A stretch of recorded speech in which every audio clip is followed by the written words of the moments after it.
एक समय की बात है। हिमालय की तलहटी में बसे एक छोटे से गांव में लोग दिन रात काम में व्यस्त रहते थे। सबकी यह धारणा थी कि उनकी खुशी किसी न किसी बाहरी वस्तु, सफलता या रिश्ते पर निर्भर करती है।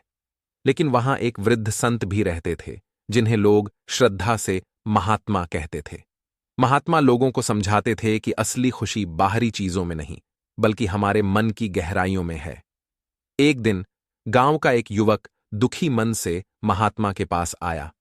उसने कहा, मुझे लगता है कि खुशियां मुझसे दूर होती जा रही हैं। महात्मा मुस्कुराए और बोले, तुम्हें यह भ्रम है पुत्र। खुशियां तुम्हारा साथ कभी नहीं छोड़ती, तुम्हारी समझ से छूट जाती है। आओ, मैं तुम्हें एक कहानी सुनाता हूं, जिससे तुम्हें सच्ची खुशी का अर्थ समझ में आएगा। गौतम बुद्ध के समय में लोग जीवन के अर्थ को समझने के लिए उनके पास आते थे। एक दिन एक दुखी व्यक्ति बुद्ध के पास आया और कहा, मैंने अपनी खुशी खो दी है। मैं दुनिया में हर जगह देख चुका हूं, लेकिन खुशी मुझसे दूर होती जा रही है। बुद्ध मुस्कुराए और बोले, तुमने खुशी को बाहरी चीजों में ढूंढा है, लेकिन वह तो हमेशा तुम्हारे भीतर थी। बुद्ध ने उस व्यक्ति को एक कहानी सुनाई जो उसे यह समझाने में मदद करती है कि असली खुशी कभी भी हमारा साथ नहीं छोड़ती, चाहे परिस्थितियां कैसी भी हों। यह कहानी एक ऐसे व्यक्ति की यात्रा है जिसने अपने भीतर की शक्ति को पहचान कर महसूस किया कि असली खुशी हमेशा हमारे साथ होती है। एक छोटे से गांव में विनय नाम का एक युवा रहता था। विनय का बचपन गरीबी में बीता था और उसके पास बहुत कम साधन थे। फिर भी उसकी मां हमेशा उसे समझाती थीं, सच्ची खुशी बाहरी चीजों में नहीं, बल्कि तुम्हारे मन की संतुष्टि में है। विनय जब बड़ा हुआ तो उसने सोचा कि शायद उसकी मां का कहा केवल दिलासा देने के लिए था। उसे विश्वास नहीं था कि उसके दुखों के बीच कोई सच्ची खुशी भी हो सकती है। एक दिन विनय ने गांव के महात्मा से मिलने का निश्चय किया। महात्मा की ख्याति दूर दूर तक फैली हुई थी।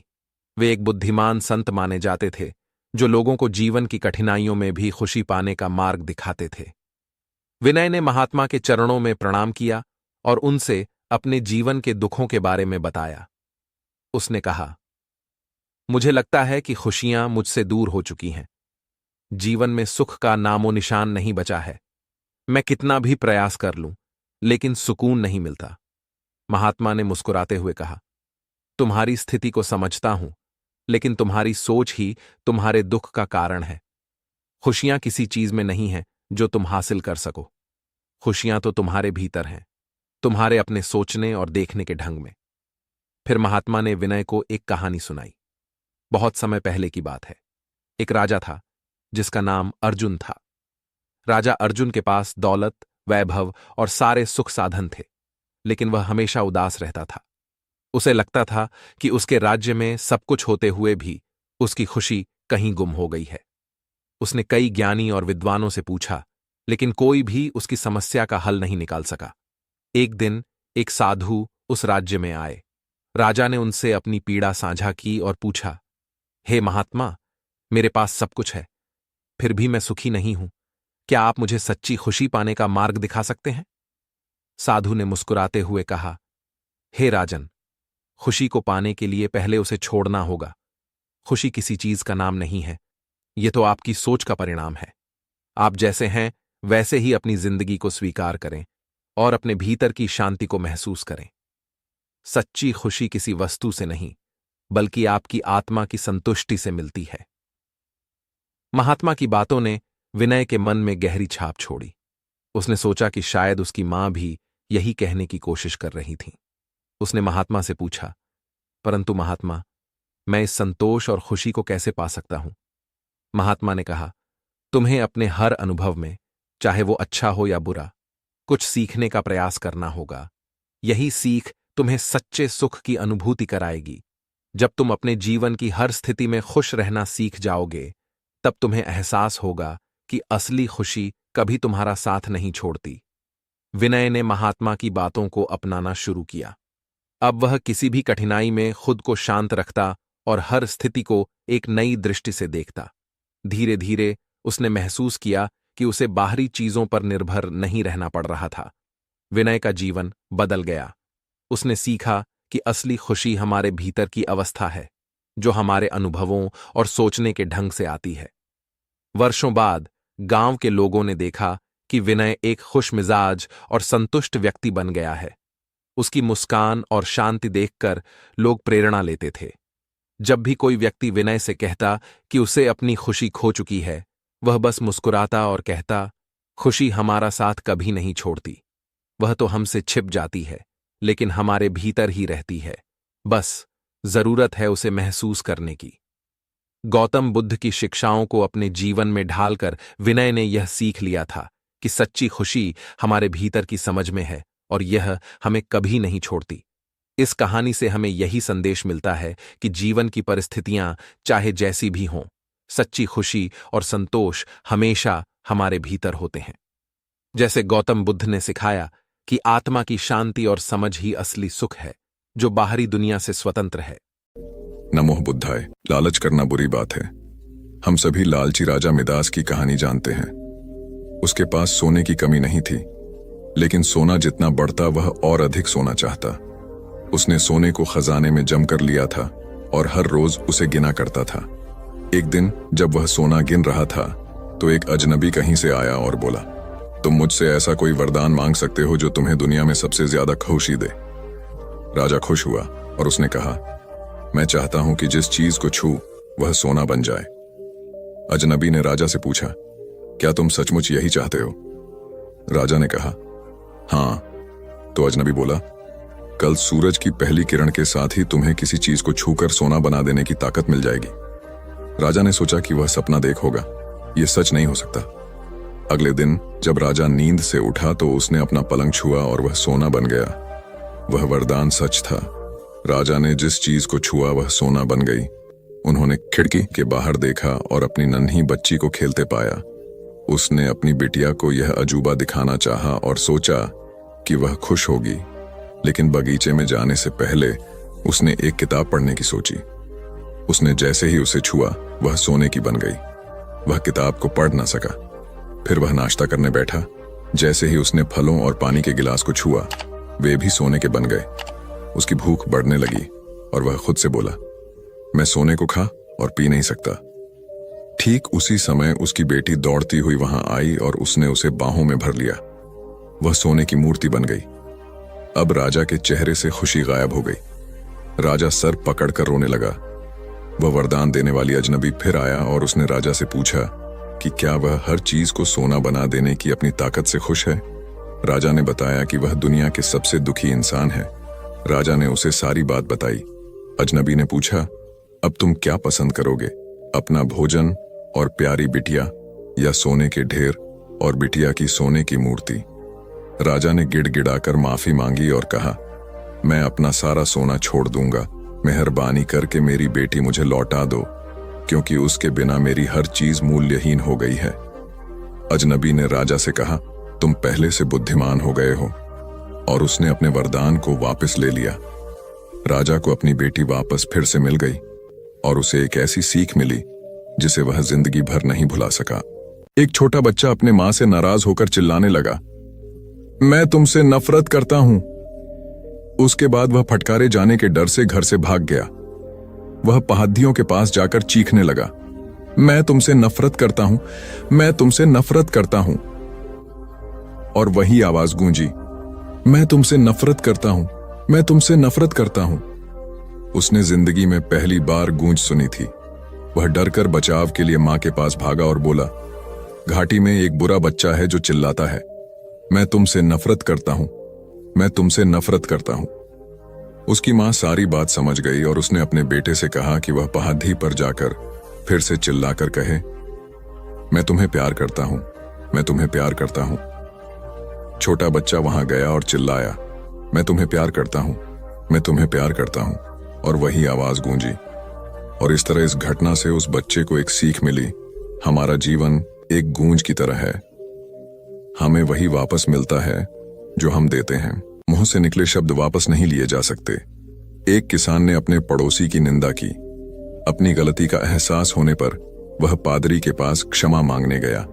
पादरी ने उसको कहा कि वह पंखों से भरा एक थैला शहर के बीचों बीच बिखेर दे।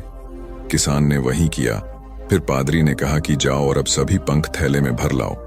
किसान ने ऐसा करने की बहुत कोशिश की, मगर सारे पंख हवा से इधर उधर उड़ गए थे।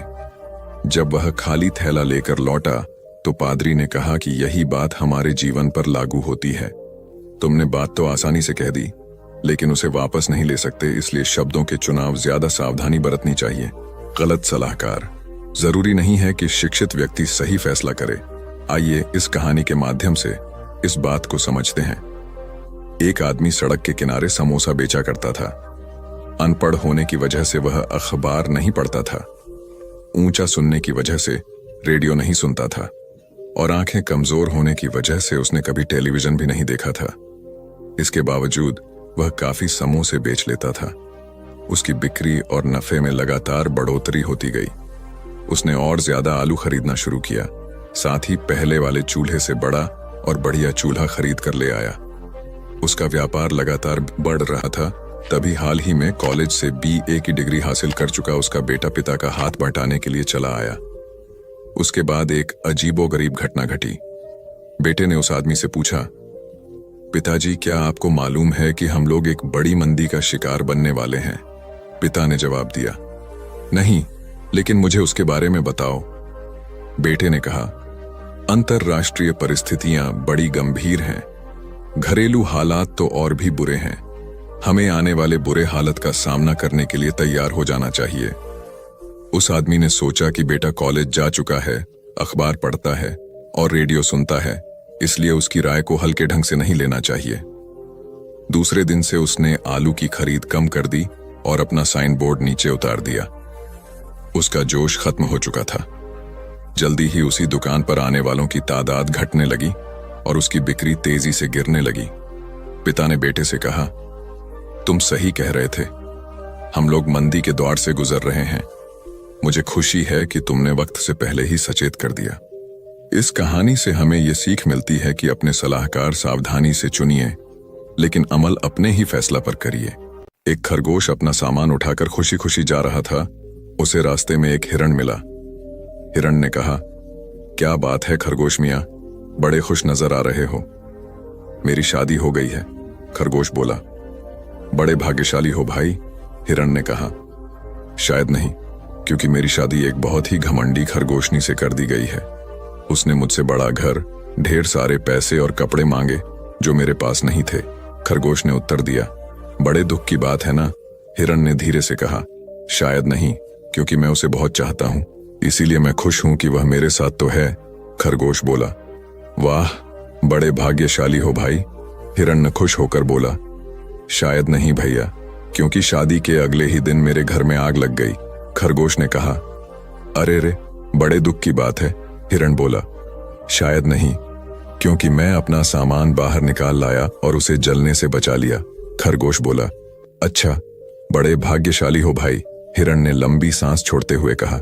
नहीं भाई, शायद नहीं, क्योंकि जब आग लगी तो मेरी पत्नी अंदर सो रही थी, खरगोश ने उदास स्वर में कहा। ओहो, ये तो बड़े दुख की बात है, हिरण बोला। नहीं नहीं, बिल्कुल नहीं, क्योंकि मैं आग में कूद पड़ा और अपनी प्यारी पत्नी को सही सलामत बाहर निकाल लाया। और जानते हैं सबसे अच्छी बात क्या हुई?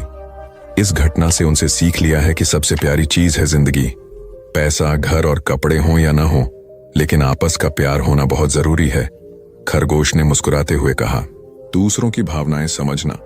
एक बच्चा पालतू जानवरों की दुकान में एक पिल्ला खरीदने गया। वहां 4 पिल्ले साथ बैठे थे, जिनमें से हर एक की कीमत $50 थी। एक पिल्ला कोने में अकेला बैठा हुआ था। उस बच्चे ने जानना चाहा कि क्या वह उन्हीं बिकाऊ पिल्लों में से एक था और वह अकेला क्यों बैठा था। दुकानदार ने जवाब दिया कि वह उन्हीं में से एक है, मगर अपाहिज है और बिकाऊ नहीं है। बच्चे ने पूछा, उसमें क्या कमी है? दुकानदार ने बताया कि जन्म से ही इस पिल्ले की एक टांग बिल्कुल खराब है और उसके पूंछ के पास अंगों में भी खराबी है। बच्चे ने पूछा, आप इसके साथ क्या करेंगे? तो उसका जवाब था कि इसे हमेशा के लिए सुला दिया जाएगा। उस बच्चे ने दुकानदार ने पूछा कि क्या वह उस पिल्ले के साथ खेल सकता है? दुकानदार ने कहा, क्यों नहीं। बच्चे ने पिल्ले को गोद में उठा लिया और पिल्ला उसके कान को चाटने लगा। बच्चे ने उसी समय तय किया कि वह उसी पिल्ला को खरीदेगा। दुकानदार ने कहा, यह बिकाऊ नहीं है, मगर बच्चा जिद करने लगा। इस पर दुकानदार मान गया। बच्चे ने दुकानदार को $2 दिए और बाकी के $48 लेने अपनी मां के पास दौड़ा। अभी वह दरवाजे तक ही पहुंचा था कि दुकानदार ने जोर से कहा, मुझे समझ में नहीं आता कि तुम इस पिल्ले के लिए इतने डॉलर क्यों खर्च कर रहे हो, जबकि तुम इतने ही डॉलर में एक अच्छा पिल्ला खरीद सकते हो। बच्चे ने कुछ नहीं कहा। उसने अपने बाएं पैर से पैंट उठाई। उस पांव में उसने ब्रेस पहन रखी थी। दुकानदार ने कहा, मैं समझ गया, तुम इस पिल्ले को ले जा सकते हो। इसी को दूसरों की भावनाएं समझना कहते हैं। एक बुद्धिमान व्यक्ति। अक्सर चीजें हमें वैसी नहीं दिखती जैसी वे हैं, बल्कि वैसी दिखती हैं जैसे हम हैं। यह एक ऐसे बुद्धिमान व्यक्ति की कहानी है जो अपने गांव के बाहर बैठा हुआ था। एक यात्री उधर से गुजरा और उसने उस व्यक्ति से पूछा, इस गांव में किस तरह के लोग रहते हैं, क्योंकि मैं अपना गांव छोड़कर किसी और गांव में बसने की सोच रहा हूं। तब उस बुद्धिमान व्यक्ति ने पूछा, तुम जिस गांव को छोड़ना चाहते हो उस गांव में कैसे लोग रहते हैं? उस आदमी ने कहा, वे स्वार्थी, निर्दयी और रूखे हैं। बुद्धिमान व्यक्ति ने जवाब दिया, इस गांव में भी ऐसे ही लोग रहते हैं। कुछ समय बाद एक दूसरा यात्री वहां आया और उसने उस बुद्धिमान व्यक्ति से भी सवाल पूछा। बुद्धिमान व्यक्ति ने उससे भी पूछा, तुम जिस गांव को छोड़ना चाहते हो उस गांव में कैसे लोग रहते हैं? उस यात्री ने जवाब दिया, वहां के लोग विनम्र, दयालु और एक दूसरे की मदद करने वाले हैं। तब बुद्धिमान व्यक्ति ने कहा, इस गांव में भी तुम्हें ऐसे ही लोग मिलेंगे। आमतौर पर हम दुनिया को उस तरह नहीं देखते जैसी वह है, बल्कि जैसे हम खुद हैं वैसी देखते हैं। इस कहानी से शिक्षा मिलती है कि ज्यादातर मामलों में दूसरे लोगों का व्यवहार हमारे ही व्यवहार का आईना होता है। अगर हमारी नीयत अच्छी होती है तो हम दूसरों की नीयत भी अच्छी मान लेते हैं। हमारा इरादा बुरा होता है तो हम दूसरों के इरादों को भी बुरा मान लेते हैं। बहुत साल पहले घुड़सवार ने कुछ सैनिकों को देखा जो एक लकड़ी का गट्ठा उठाने की असफल कोशिश कर रहे थे। उस समय उनका नायक भी वहीं खड़ा था। घुड़सवार ने नायक से पूछा कि वह उनकी मदद क्यों नहीं करता। नायक ने जवाब दिया, मैं इनका नायक हूं और मेरा काम इनको आदेश देना है। घुड़सवार अपने घोड़े से उतरकर उन सैनिकों का पास गया और उस गट्ठे को उठाने में मदद की। उसकी मदद से वह गट्ठा उठ गया। घुड़सवार चुपचाप अपने घोड़े पर सवार हो गया और उस नायक से बोला, अगली जब तुम्हारे आदमियों को सहायता की जरूरत पड़े तो कमांडर इन चीफ को बुलवा लेना। जब वह घुड़सवार चला गया तो नायक और सिपाहियों को पता चला कि वह घुड़सवार और कोई नहीं बल्कि जॉर्ज वॉशिंगटन थे। बगैर इजाजत के कोई आपको हीन महसूस नहीं करा सकता। आइए इस कहानी के माध्यम से इस बात को समझते हैं। एक कहानी है कि प्राचीन भारत के किसी साधु महात्मा को राह चलते एक आदमी ने गालियां दी। उस महात्मा ने बिना परेशान हुए उन बातों को तब तक सुना जब तक वह आदमी बोलते बोलते थक न गया। तब उन्होंने उस आदमी ने पूछा, अगर किसी की दी हुई चीज न ली जाए तो वह चीज किसके पास रहेगी? आदमी ने जवाब दिया कि चीज देने वाले के पास ही रह जाएगी। महात्मा ने कहा, मैं तुम्हारी इस देह को लेने से इनकार करता हूं। और वह उस आदमी को हक्का बक्का और हैरान छोड़कर चल दिए। उस महात्मा का खुद पर अंदरूनी कंट्रोल था। सबकी जीत के बारे में सोचें। एक आदमी के मरने के बाद सेंट पीटर ने उससे पूछा कि तुम स्वर्ग में जाना चाहोगे या नर्क में? उस आदमी ने पूछा कि फैसला करने से पहले क्या मैं दोनों जगह को देख सकता हूं? सेंट पीटर पहले उसे नर्क ले गए। वहां उसने एक बहुत बड़ा हॉल देखा जिसमें एक बड़ी मेज पर तरह तरह की खाने की चीजें रखी थीं। उसने पीले और उदास चेहरे वाले लोगों की कतारें भी देखीं। वे बहुत भूखे जान पड़ रहे थे और वहां कोई हंसी खुशी न थी। उसने एक और बात पर गौर किया कि उनके हाथों में 4 फुट लंबे कांटे और छुरियां बंधी थीं, जिनसे वे मेज के नीचे पर पड़े खाने को खाने की कोशिश कर रहे थे, मगर वे खा नहीं पा रहे थे। फिर वह आदमी स्वर्ग देखने गया। वहां भी एक बड़े हॉल में एक बड़ी मेज पर ढेर सारा खाना लगा था। उसने मेज के दोनों तरफ लोगों की लंबी कतारें देखी, जिनके हाथों में 4 फुट लंबी छुरी और कांटे बंधे हुए थे। ये लोग खाना लेकर मेज की दूसरे तरफ से एक दूसरे को खिला रहे थे, जिसका नतीजा था खुशहाल, समृद्धि, आनंद और संतुष्टि। वे लोग सिर्फ अपने बारे में ही नहीं सोच रहे थे, बल्कि सबकी जीत के बारे में सोच रहे थे। यही बात हमारे जीवन पर भी लागू होती है। इस कहानी से शिक्षा मिलती है कि जब हम अपने ग्राहकों, अपने परिवार, अपने मालिक, अपने कर्मचारियों की सेवा करते हैं तो हमें जीत खुद ब खुद मिल जाती है। उस दिन सवेरे स्कूल जाने में मुझे बहुत देर हो गई थी। मन में बड़ा डर लग रहा था। वैसे तो कोई बात नहीं थी, लेकिन हेमिल मास्टर साहब ने यह जो कह दिया था कि मैं सबसे स्कर्मक और अकर्मक क्रियाओं की परिभाषा पूछूंगा, और मुझे एक फूटा शब्द भी याद नहीं था। एक क्षण के लिए मेरे मन में आया कि आज स्कूल ही न जाऊं और सारा दिन इधर उधर कहीं घर से बाहर ही बिता दूं। दिन बड़ा अच्छा था, आसमान साफ था और मीठी मीठी धूप फैली हुई थी। सड़क के किनारे वाले जंगल में चिड़ियां खूब चहक रही थी और लड़की चीरने की जो मिल है उसके पिछवाड़े सिपाही कवायद कर रहे थे। यह सब कुछ उन अकर्मक और स्कर्मक क्रियाओं से कहीं ज्यादा दिलचस्प था, लेकिन फिर भी अपनी तबीयत को रोकने का बल मुझ में था। इसीलिए मैंने स्कूल की तरफ लंबे लंबे डंग बढ़ाए। टाउन हॉल के पास से गुजरते हुए मैंने देखा कि बुलेटिन बोर्ड के सामने बड़ी भीड़ इकट्ठी है। गत 2 वर्षों में लड़ाई हारने, सेनापति की आज्ञाओं, बजट आदि की जितनी भी बुरी खबरें थीं, वे सब इसी बुलेटिन बोर्ड पर प्रकाशित हुई थीं। और मैंने चलते चलते ही सोचा, अब कौन सा नया मामला उठ खड़ा हुआ। पर मैं रुका नहीं, भरसक तेजी से लमक लमक कर चलने लगा। वाकतर लोहर, जो अपने नौकर के साथ खड़ा वहां बुलेटिन पढ़ रहा था, चिल्लाया, बबुए भागो मत जाओ, वक्त से बहुत पहले स्कूल पहुंच जाओगे। मैंने सोचा कि यह मेरा मजाक उड़ा रहा है और मैं अपनी उसी रफ्तार से चलता ही चला गया। हांफता हांफता स्कूल पहुंच गया। स्कूल लगने पर हमेशा ही इतना शोरगुल होता था कि वह सड़क पर सुनाई पड़ता था। डेस्क के खुलने बंद होने की फटफटाहट, जोर जोर से एक साथ सबक पढ़े जाने की एक तेज आवाज, यहां तक कि ठीक ठीक शब्दों को समझने के लिए कान पर हाथ रखने पड़ते थे। और सबसे ऊपर मास्टर साहब के रूल का रोर, जो उसे बार बार मेज पर घर पटकने से होता था। किंतु इस समय सब कुछ शांत था। मैं सोच रहा था कि जब मैं चुपके से जाकर अपने डेस्क पर बैठने की कोशिश करूंगा तो बड़ी हलचल मचेगी। परंतु उस दिन तो वास्तव में सब ऐसी चुप नजर आ रहा था जैसे इतवार की सुबह हो। खिड़की में से ही मुझे दिखाई दिया कि क्लास में सब लड़के अपनी अपनी जगह पर बैठे हैं और हेमिल मास्टर साहब अपना लोहे वाले भयानक रूल बगल में दाबे हुए चक्कर काट रहे हैं। मुझे सामने के दरवाजे को ही खोलकर अंदर क्लास में घुसना पड़ा। अंदाज लगाया जा सकता कि उस समय मैं कितना डरा और सहमा हुआ होऊंगा, किंतु कुछ हुआ नहीं।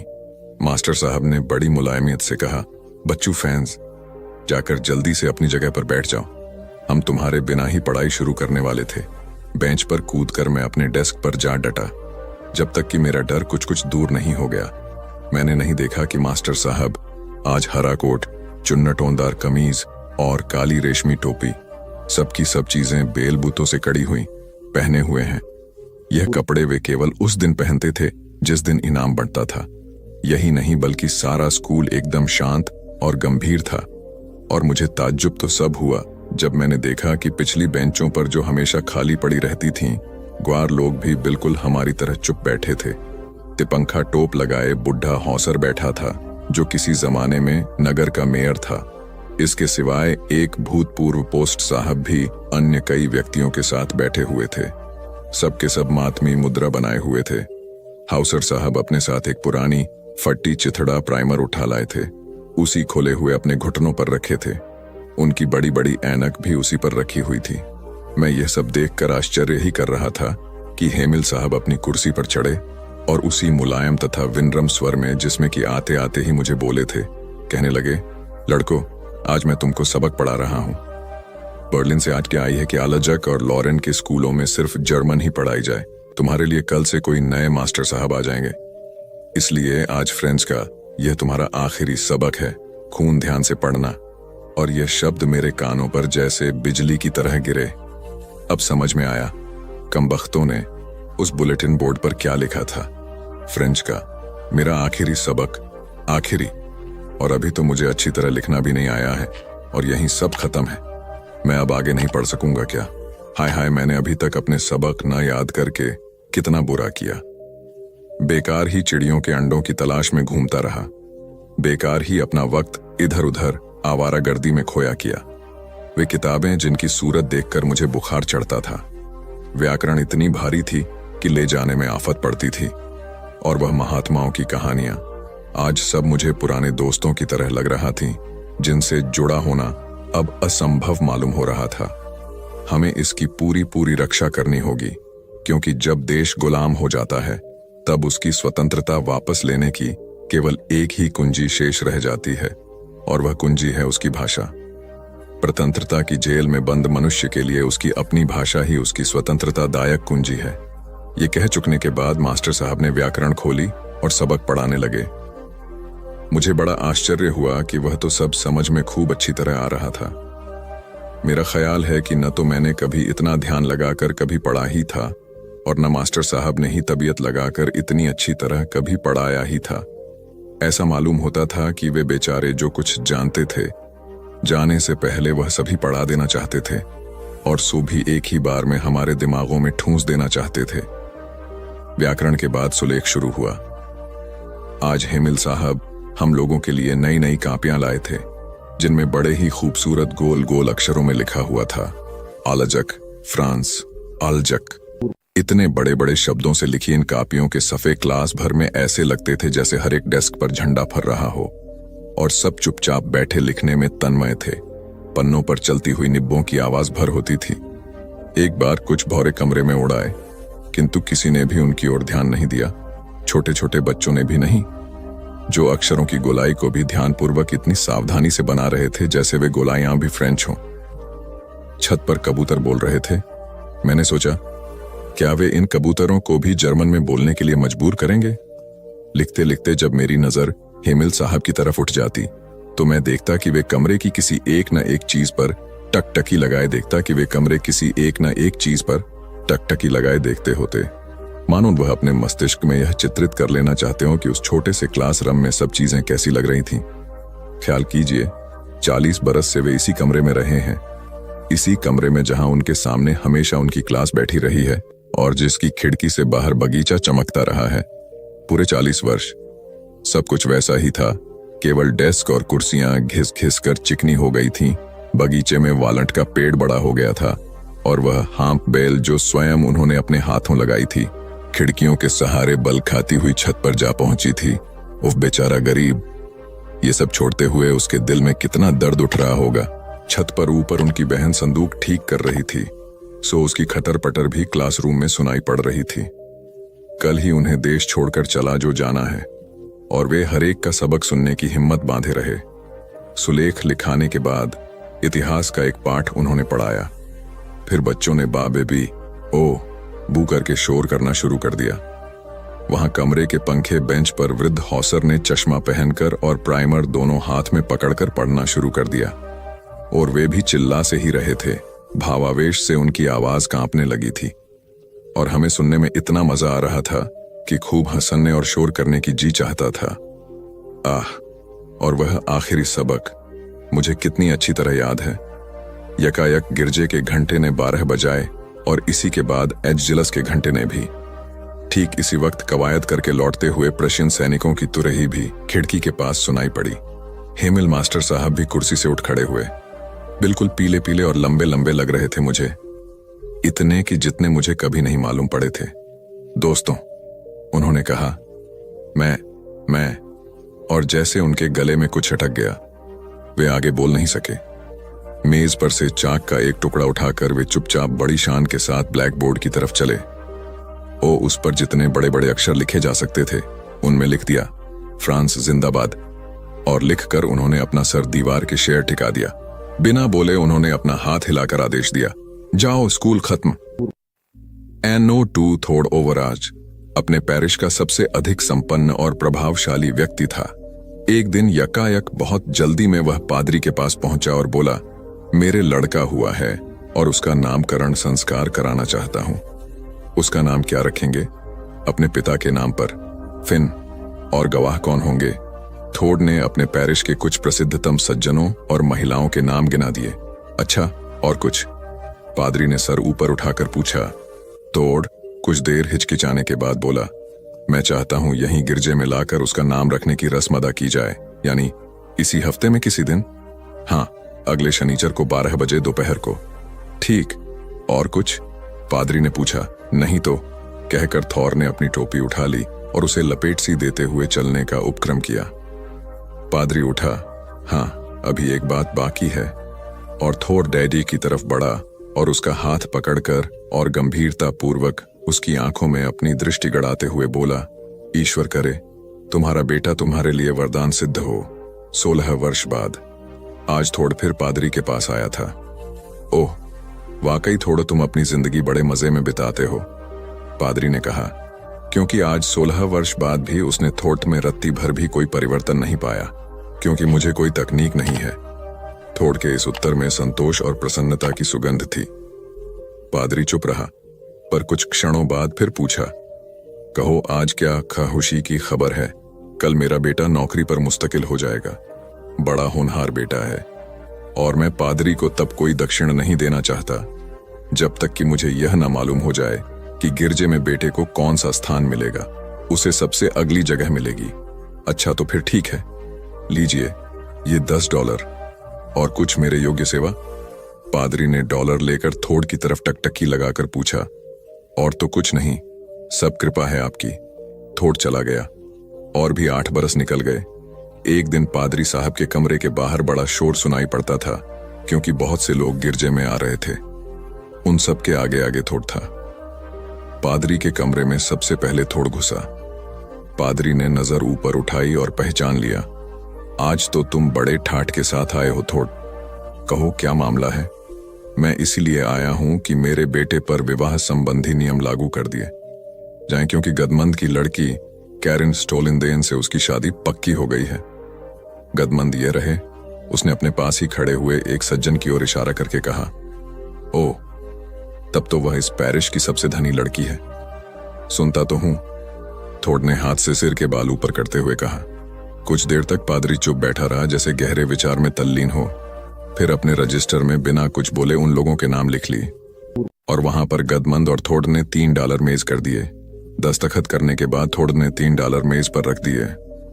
मैं सिर्फ एक ही ले सकता हूं, पादरी ने कहा। सो तो ठीक है, पर तो मेरा इकलौता बेटा है, बिल्कुल इकलौता, इसलिए मैं उसकी शादी भी जरा शान के साथ करना चाहता हूं। और तब पादरी ने वे तीनों $3 स्वीकार कर लिए।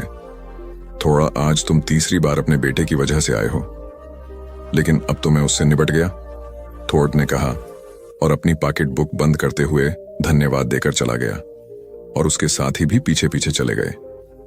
एक पखवाड़े के बाद दिन बहुत अच्छा लग रहा था। नाव में बाप बेटे झील पार कर रहे थे। वे स्टोलिनदेन को ब्याहने जो जा रहे थे। अरे, ये जगह तो खतरनाक है, फिन से अपनी सीट को सीधा करने के लिए उस पर से उठते हुए थोड़ ने कहा। जिस तख्ते पर फिन खड़ा हुआ था, वह उसी क्षण उसके पैरों तले से खिसक गया। उसने हाथ फेंके, चिल्लाया और पानी में जा गिरा। थोड़ चीखा, ले यह पतवार पकड़ ले, और फौरन खड़े होकर उसने पतवार फिन की तरफ फेंकी, किंतु फिन के हाथ में पतवार नहीं आई। उसने बहुतेरी कोशिश की और वह थककर अकड़ने भी लगा। अच्छा जरा ठहरो, घबराओ नहीं, थोड़ ने आश्वासन दिलाया और नाव को उसकी तरफ खेने लगा। तब तक बेटे ने पलट्टा खाया, एक आंसू भरी नजर से अपने बाप को देखा और गड़प हो गया। थोड़ को अपनी आंखों पर विश्वास नहीं हो रहा था। नाव को एक ही जगह रोके हुए वह जगह को एकाटक देखता रहा जहां अभी अभी फिन डूबा था, जैसे उस जगह को एकाटक देखता रहा जहां अभी अभी फिन डूबा था, जैसे वह इंतजार कर रहा था कि अभी हाल ही मेरा ऊपर निकल आएगा। उसी जगह पर पानी में कुछ बुलबुले उठे, कुछ और उठे, और फिर एक बड़ा सा बुलबुला उठा और फूटा गया। झील की सतह फिर दर्पण की तरह स्वच्छ और निर्मल हो गई। 3 दिन और 3 रात न कुछ खाया न जरा भी सोया। बराबर उसी जगह के चारों तरफ नाव में थोड़ चक्र काटता रहा। बेटे की लाश तो अभी तक नहीं मिली थी उसे। तीसरी रात खत्म होते होते लाश ऊपर उतर आई। उसे गोद में लेकर वह पहाड़ी की ऊपर अपने बाग की तरफ चला। करीब करीब 1 साल बाद पतझड़ की वह शाम, कमरे के बाहर दालान में कुछ आहट सुनाई पड़ी, जैसे दरवाजे की कुंडी खटखटा सा रहा था। पादरी ने जाकर दरवाजा खोल दिया। कमर झुकी हुई, सफेद बाल, लंबा और दुबला, एक आदमी कमरे में आ घुसा। पादरी उसे काफी देर तक गौर से देखता रहा, तब खिन जाकर उसे पहचान पाया। वह थोड़ ही था। इतनी देर में घर से निकले हो? पादरी ने पूछा और फिर मौन होकर निश्चल खड़ा रह गया। हाँ, देर तो हो गई, कहकर थोड़ कुर्सी पर बैठ गया। पादरी भी बैठ गया। और जैसे कुछ प्रतीक्षा करने लगा। समय बीतता जा रहा था और बहुत सारा बीत गया, पर दोनों के दोनों चुप रहे। आखिरकार थोड़ ने चुप तोड़ी। मैं गरीबों को कुछ देना चाहता हूं जिससे कि मेरे बेटे का नाम चलता रहे। यह कहकर वह उठा और कुछ डॉलर मेज पर रख दिए और फिर बैठ गया। पादरी ने डॉलर गिने। यह तो बहुत अधिक धन है, पादरी बोला। यह मेरे बाग ही की आधी कीमत है। आज ही मैंने बेंच कर चुका हूं। फिर बहुत देर तक मौन बैठे रहने के बाद पादरी ने बड़ी विनम्रता पूर्वक कहा, तो फिर अब क्या करने का इरादा है? कुछ भलाई का काम। थोड़ी देर तक दोनों फिर चुप बैठे रहे। थोड़ की आंखें जमीन की तरफ झुक हुई थीं और पाडर की आंखें थोड़ की आंखें की तरफ। फिर शांत और धीमे स्वर में पादरी ने कहा, मैं सोचता हूं कि अब वास्तव में तुम्हारा बेटा तुम्हारे लिए वरदान बन गया। हाँ, मैं भी ये सोचता हूं। थोड़ा ने झुकी पलकें उठाकर कहा, और दो बड़े बड़े आंसू सूखे झुर्रियोंदार गालों पर बह चले। किसी गांव में एक बूढ़ा व्यक्ति अपने बेटे और बहू के साथ रहता था। परिवार सुखी संपन्न था, किसी तरह की कोई परेशानी नहीं थी। बूढ़ा बाप, जो किसी समय अच्छा खासा नौजवान था, आज बुढ़ापे से हार गया था। चलते समय लड़खड़ाता था, लाठी की जरूरत पड़ने लगी। चेहरा झुर्रियों से भर चुका था, बस अपना जीवन किसी तरह व्यतीत कर रहा था। घर में एक चीज अच्छी थी कि शाम को खाना खाते समय पूरा परिवार एक साथ टेबल पर बैठकर खाना खाता था। एक दिन ऐसे ही शाम को जब सारे लोग खाना खाने बैठे, बेटा ऑफिस से आया था, भूख ज्यादा थी, सो जल्दी से खाना खाने बैठ गया और साथ में बहू और उसका एक बेटा भी खाने लगे। बूढ़े हाथ जैसे ही थाली उठाने को हुए, थाली हाथ से छिटक गई, थोड़ी दाल टेबल पे गिर गई। बहू बेटे ने घृणा दृष्टि से पिता की ओर देखा और फिर से अपना खाने में लग गए। बूढ़े पिता ने जैसे ही अपने हिलते हाथों से खाना खाना शुरू किया तो खाना कभी कपड़ों पे गिरता, कभी जमीन पर। बहू चिढ़ते हुए कहा, हे राम, कितनी गंदी तरह से खाते हैं, मन करता है इनकी थाली किसी अलग कोने में लगवा देते हैं। बेटे ने भी ऐसे सिर हिलाया जैसे पत्नी की बात से सहमत हो। उनका बेटा यह सब मासूमियत से देख रहा था। अगले दिन पिता की थाली उस टेबल से हटाकर एक कोने में लगवा दी गई। पिता की डबडबाती आंखें सब कुछ देखते हुए भी कुछ बोल नहीं पा रही थीं। बूढ़ा पिता रोज की तरह खाना खाने लगा। खाना कभी इधर गिरता, कभी उधर। छोटा बच्चा अपना खाना छोड़कर लगातार अपने दादा की तरफ देख रहा था। मां ने पूछा, क्या हुआ बेटे, तुम दादाजी की तरफ क्या देख रहे हो और खाना क्यों नहीं खा रहे? बच्चा बड़ी मासूमियत से बोला, मां, मैं सीख रहा हूं कि वृद्धों के साथ कैसा व्यवहार करना चाहिए। जब मैं बड़ा हो जाऊंगा और आप लोग बूढ़े हो जाओगे तो मैं भी आपको इसी तरह कोने में खाना खिलाया करूंगा। बच्चे के मुंह से ऐसा सुनते ही बेटे और बहू दोनों कांप उठे। शायद बच्चे की बात उनके मन में बैठ गई थी, क्योंकि बच्चा ने मासूमियत के साथ एक बहुत बड़ा सबक दोनों लोगों को दिया था। बेटे ने जल्दी से आगे बढ़कर पिता को उठाया और वापस टेबल पे खाने के लिए बिठाया, और बहू भी भागकर पानी का गिलास लेकर आई कि पिताजी को कोई तकलीफ ना हो। इस कहानी से शिक्षा मिलती है कि माँ बाप इस दुनिया की सबसे बड़ी पूंजी हैं। आप समाज में कितनी भी इज्जत कमा लें या कितना भी धन इकट्ठा कर लें, लेकिन माँ बाप से बड़ा धन इस दुनिया में कोई नहीं है। एक 6 वर्ष का लड़का अपनी 4 वर्ष की छोटी बहन के साथ बाजार से जा रहा था। अचानक से उसे लगा कि उसकी बहन पीछे रह गई है। वह रुका, पीछे मुड़कर देखा तो जाना कि उसकी बहन एक खिलौने के दुकान के सामने खड़ी कोई चीज निहार रही है। लड़का पीछे आता है और बहन से पूछता है, कुछ चाहिए तुम्हें? लड़की एक गुड़िया की तरफ उंगली उठाकर दिखाती है। बच्चा उसका हाथ पकड़ता है। एक जिम्मेदार बड़े भाई की तरह अपनी बहन को वह गुड़िया देता है। बहन बहुत खुश हो गई। दुकानदार यह सब देख रहा था। बच्चे का व्यवहार देखकर आश्चर्यचकित भी हुआ। अब वह बच्चा बहन के साथ काउंटर पर आया और दुकानदार से पूछा, कितनी कीमत है इस गुड़िया की? दुकानदार एक शांत और गहरा व्यक्ति था। उसने जीवन के कई उतार देखे थे। उन्होंने बड़े प्यार और अपनत्व से बच्चे से पूछा, बताओ बेटे, आप क्या दे सकते हो? बच्चा अपनी जेब से वो सारी सीपें बाहर निकालकर दुकानदार को देता है जो उसने थोड़ी देर पहले बहन के साथ समुंदर किनारे से चुन चुन कर बीनी थी। दुकानदार वो सब लेकर यूं गिनता है जैसे कोई पैसे गिन रहा हो। सीपें गिनकर वो बच्चे की तरफ देखने लगा तो बच्चा बोला, सर कुछ कम है क्या? दुकानदार, नहीं नहीं, ये तो इस गुड़िया की कीमत से भी ज्यादा है, ज्यादा मैं वापस देता हूं। यह कहकर उसने 4 सीपें रख ली और बाकी की बच्चे को वापस दे दी। बच्चा बड़ी खुशी से वो सीपें जेब में रखकर बहन को साथ लेकर चला गया। यह सब उस दुकान का कामगार देख रहा था। उसने आश्चर्य से मालिक से पूछा, मालिक, इतनी महंगी गुड़िया आपने केवल 4 सीपों के बदले में दे दी? दुकानदार एक स्मित संतुष्टि वाला हास्य करते हुए बोला, हमारे लिए ये केवल सीप है, पर उस 6 साल के बच्चे के लिए अतिशय मूल्यवान है। और अब इस उम्र में वो नहीं जानता कि पैसे क्या होते हैं, पर जब वह बड़ा होगा ना, और जब उसे याद आएगा कि उसने सीपों के बदले बहन को गुड़िया खरीद कर दी थी, तब उसे मेरी याद जरूर आएगी और फिर वह सोचेगा कि यह विश्व अच्छे मनुष्यों से भी भरा हुआ है। यही बात उसके अंदर सकारात्मक दृष्टिकोण बढ़ाने में मदद करेगी और वो भी एक अच्छा इंसान बनने के लिए प्रेरित होगा। बंद दुकान में कहीं से घूमता फिरता एक सांप घुस गया। दुकान में रखी एक आरी से टकराकर सांप मामूली सा जख्मी हो गया। घबराहट में सांप ने पलटकर आरी पर पूरी ताकत से डंक मार दिया, जिस कारण उसके मुंह से खून बहना शुरू हो गया। अब की बार सांप ने अपने व्यवहार के अनुसार आरी से लिपटकर उसे जकड़कर और दम घोंटकर मारने की पूरी कोशिश कर डाली। अब सांप अपने गुस्से की वजह से बुरी तरह घायल हो गया। दूसरे दिन जब दुकानदार ने दुकान खोली तो सांप को आरी से लिपटा मरा हुआ पाया, जो किसी और कारण से नहीं, केवल अपनी तैश और गुस्से की भेंट चढ़ गया था। कभी कभी गुस्से में हम दूसरों को हानि पहुंचाने की कोशिश करते हैं, मगर समय बीतने के बाद हमें पता चलता है कि हमने अपने आप का ज्यादा नुकसान किया है।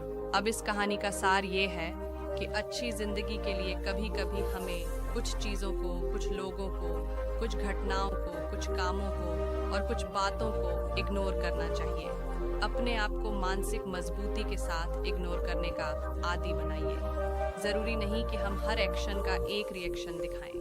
हमारे कुछ रिएक्शन हमें केवल नुकसान ही नहीं पहुंचाएंगे, बल्कि हो सकता है कि हमारी जान ही ले लें। एक ही घड़ी मुहूर्त में जन्म लेने पर भी सबके कर्म और भाग्य अलग अलग क्यों? एक प्रेरक कथा। एक बार एक राजा ने विद्वान ज्योतिषियों की सभा बुलाकर प्रश्न किया, मेरी जन्म पत्रिका के अनुसार मेरा राजा बनने का योग था, मैं राजा बना, किंतु उसी घड़ी मुहूर्त में अनेक जातकों ने जन्म लिया होगा जो राजा नहीं बन सके। क्यों? इसका क्या कारण है? राजा के इस प्रश्न से सब निरुत्तर हो गए। अचानक एक वृद्ध खड़े हुए बोले, महाराज, आपको यहाँ से कुछ दूर घने जंगल में एक महात्मा मिलेंगे, उनसे आपको उत्तर मिल सकता है। राजा ने घोर जंगल में जाकर देखा कि एक महात्मा आग के ढेर के पास बैठकर अंगार, गर्मा गर्म कोयला खाने में व्यस्त है। राजा ने महात्मा से जैसे ही प्रश्न पूछा, महात्मा ने क्रोधित होकर कहा, तेरे प्रश्न का उत्तर आगे पहाड़ियों के बीच एक और महात्मा है, वे दे सकते हैं। राजा की जिज्ञासा और बढ़ गई। पहाड़ी मार्ग पार कर बड़ी कठिनाइयों से राजा दूसरे महात्मा के पास पहुंचा। राजा हक्का बक्का रह गया। दृश्य ही कुछ ऐसा था।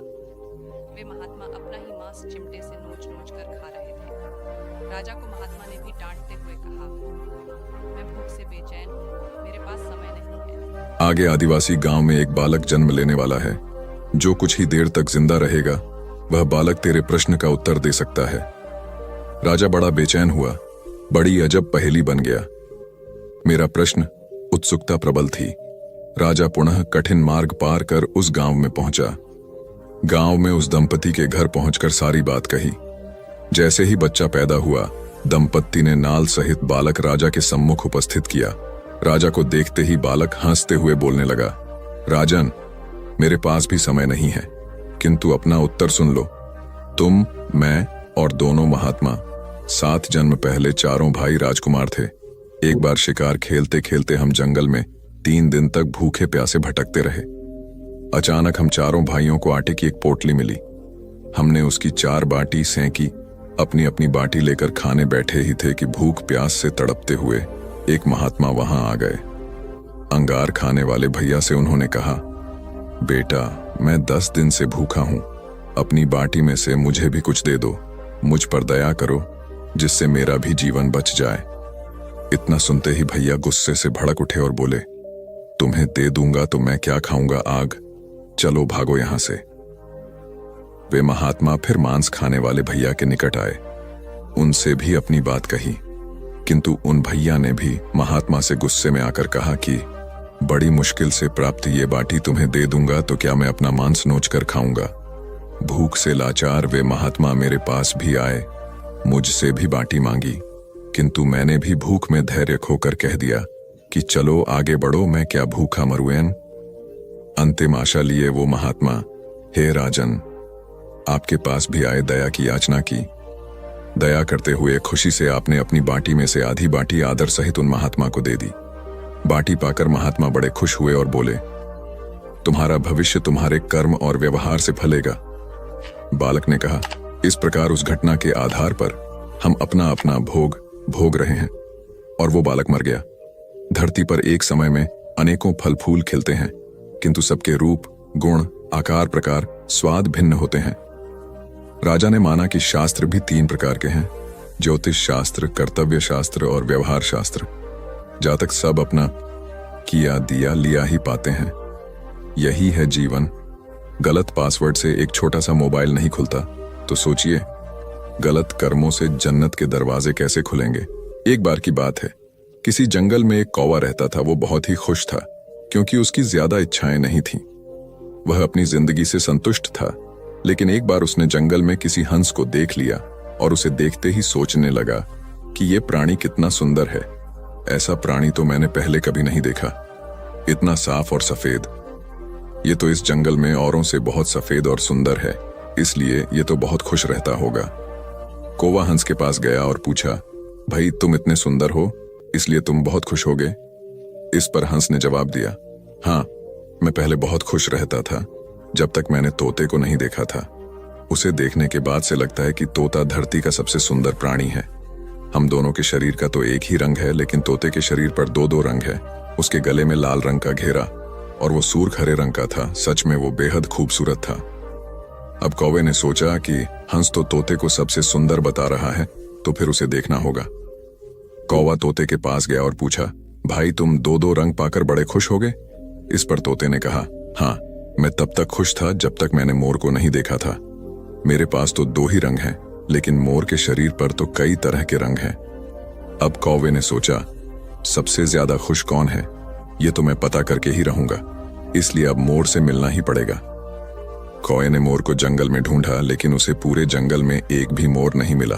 और मोर को ढूंढते ढूंढते वह चिड़ियाघर में पहुंच गया तो देखा मोर को देखने बहुत से लोग आए हुए हैं और उसके आसपास अच्छी खासी भीड़ है। सब लोगों के जाने के बाद कौवे ने मोर से पूछा, भाई तुम दुनिया के सबसे सुंदर जीव हो और रंग बिरंगे हो। तुम्हारे साथ लोग फोटो खिंचवा रहे थे, तुम्हें तो बहुत अच्छा लगता होगा और तुम तो दुनिया के सबसे खुश जीव होगे। इस पर मोर ने दुखी होते हुए कहा, भाई अगर सुंदर हूं तो भी क्या फर्क पड़ता है, मुझे लोग इस चिड़ियाघर में कैद करके रखते हैं, लेकिन तुम्हें तो कोई चिड़िया घर में कैद करके नहीं रखता और तुम जहां चाहो अपनी मर्जी से घूम फिर सकते हो। इसलिए दुनिया के सबसे संतुष्ट और खुश जीव तो तुम्हें होना चाहिए, क्योंकि तुम आजाद रहते हो। कौवा हैरान रह गया क्योंकि उसके जीवन की अहमियत कोई दूसरा बता गया। दोस्तों, ऐसा ही हम लोग भी करते हैं। हम अपनी खुशियों और गुणों की तुलना दूसरों से करते हैं, ऐसे लोगों से जिनका रहन सहन का माहौल हमसे बिल्कुल अलग होता है। हमारी जिंदगी में बहुत सारी ऐसी चीजें होती हैं जो केवल हमारे पास हैं, लेकिन हम उसकी अहमियत समझकर खुश नहीं होते। लेकिन दूसरों की छोटी खुशी भी हमें बड़ी लगती है, जबकि हम अपनी बड़ी खुशियों को इग्नोर कर देते हैं। एक समय की बात है, एक गांव में एक ब्राह्मण रहता था। एक बार किसी परिवार ने उसे अपने यहाँ ब्राह्मण भोज पर बुलाया और दान में उसे एक बकरा दिया। बकरे को पाकर वो बड़ा खुश हुआ और खुशी से अपने घर जाने लगा। रास्ता लंबा और सुनसान था। रास्ते में ब्राह्मण के कंधे पर बकरे को देखकर 3 ठग के मन में उस बकरे को चुराने का विचार आया। तीनों ने उसे हथियाने की योजना बना ली। तीनों अलग अलग हो गए। ब्राह्मण के पास से गुजरते हुए एक ठग ने उनसे कहा, क्या पंडित जी, एक ब्राह्मण होकर एक कुत्ते को अपने कंधों पर उठा रखा है आपने? ब्राह्मण ने कहा, अंधे हो क्या, कुछ भी अनाप शनाप बोल रहे हो, तुम्हें दिखाई नहीं देता ये कुत्ता नहीं बकरा है। इस पर ठग ने कहा, मेरे काम था आपको बताना, आगे आपकी मर्जी। थोड़ी दूर चलने के बाद ब्राह्मण को दूसरा ठग मिला। उसने ब्राह्मण से कहा, पंडित जी, क्या आप नहीं जानते उच्च कुल के लोगों को अपने कंधों पर कुत्ता नहीं लादना चाहिए? ब्राह्मण ने उसे भी झिड़का दिया और आगे बढ़ गया।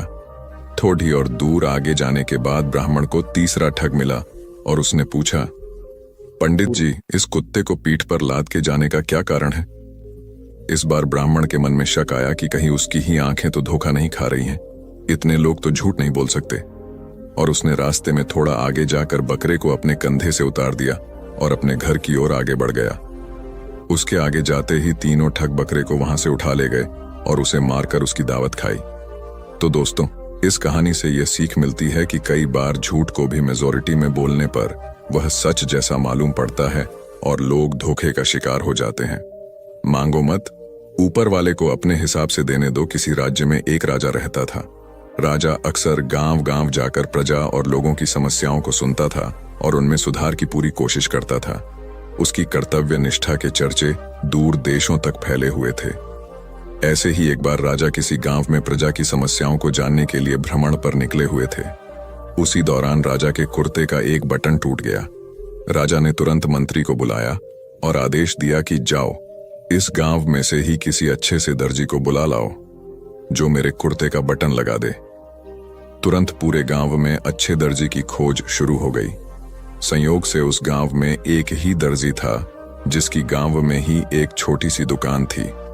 दर्जी को राजा के पास लाया गया। राजा के कहा, मेरे कुर्ते का बटन सील सकते हो? दर्जी के कहा, जी हुजूर, ये कौन सा मुश्किल काम है। दर्जी ने तुरंत अपने थैले से धागा निकाला और राजा के कुर्ते का बटन लगा दिया। राजा ने खुश होकर दर्जी से कहा, बताओ तुम्हें इस काम के कितने पैसे दूं? दर्जी ने कहा, महाराज, ये तो बहुत ही छोटा सा काम था, इसके मैं आपसे पैसे नहीं ले सकता। राजा ने फिर कहा, नहीं, तुम मांगो तो सही, हम तुम्हें इस काम की कीमत जरूर देंगे। दर्जी ने सोचा कि बटन तो राजा के पास था ही, मैंने तो बस धागा लगाया है। मैं राजा से इस काम के 2 रुपए मांग लेता हूं। फिर से दर्जी ने मन में सोचा कि मैं राजा से अगर 2 रुपए मांगूंगा तो राजा सोचेगा कि इतने से काम के इतने सारे पैसे मांग रहा है। कहीं राजा ये ना सोचे कि बटन लगाने के मेरे से 2 रुपए ले रहा है तो गांव वालों से कितना लेता होगा ये दर्जी। यही सोचकर दर्जी ने कहा, महाराज, आप अपनी स्वेच्छा से कुछ भी दे दें। अब राजा को भी अपनी हैसियत के हिसाब से देना था ताकि समाज में उसका रुतबा छोटा ना हो जाए। यही सोचकर राजा ने दर्जी को 2 गांव देने का आदेश दे दिया। अब दर्जी मन ही मन में सोचने लगा कि कहां तो मैं 2 रुपए मांगने की सोच रहा था और कहां तो राजा ने 2 गांवों का मालिक मुझे बना दिया। दोस्तों, हम लोग भी उस दर्जी के समान अपनी क्षमता से सोचते हैं और भगवान से कुछ न कुछ अपनी हैसियत से मांगते हैं, लेकिन क्या पता ईश्वर हमको उनकी देने की क्षमता के अनुसार कुछ अच्छा और बड़ा देना चाहता हो। गीता में भगवान श्री कृष्ण ने कहा भी है कि कर्म करो, फल की इच्छा मत करो। जब आप भगवान पर सब कुछ छोड़ देंगे तब वह अपने हिसाब से आपको दे देगा। एक गांव में एक किसान रहता था। वह रोज सुबह सुबह उठकर दूर झरने से साफ पानी लेने जाया करता था। इस काम के लिए वह अपने साथ 2 बड़े घड़े ले जाया करता था जिन्हें वह एक डंडे में बांधकर अपने कंधे पर दोनों तरफ लटका कर लाया करता था।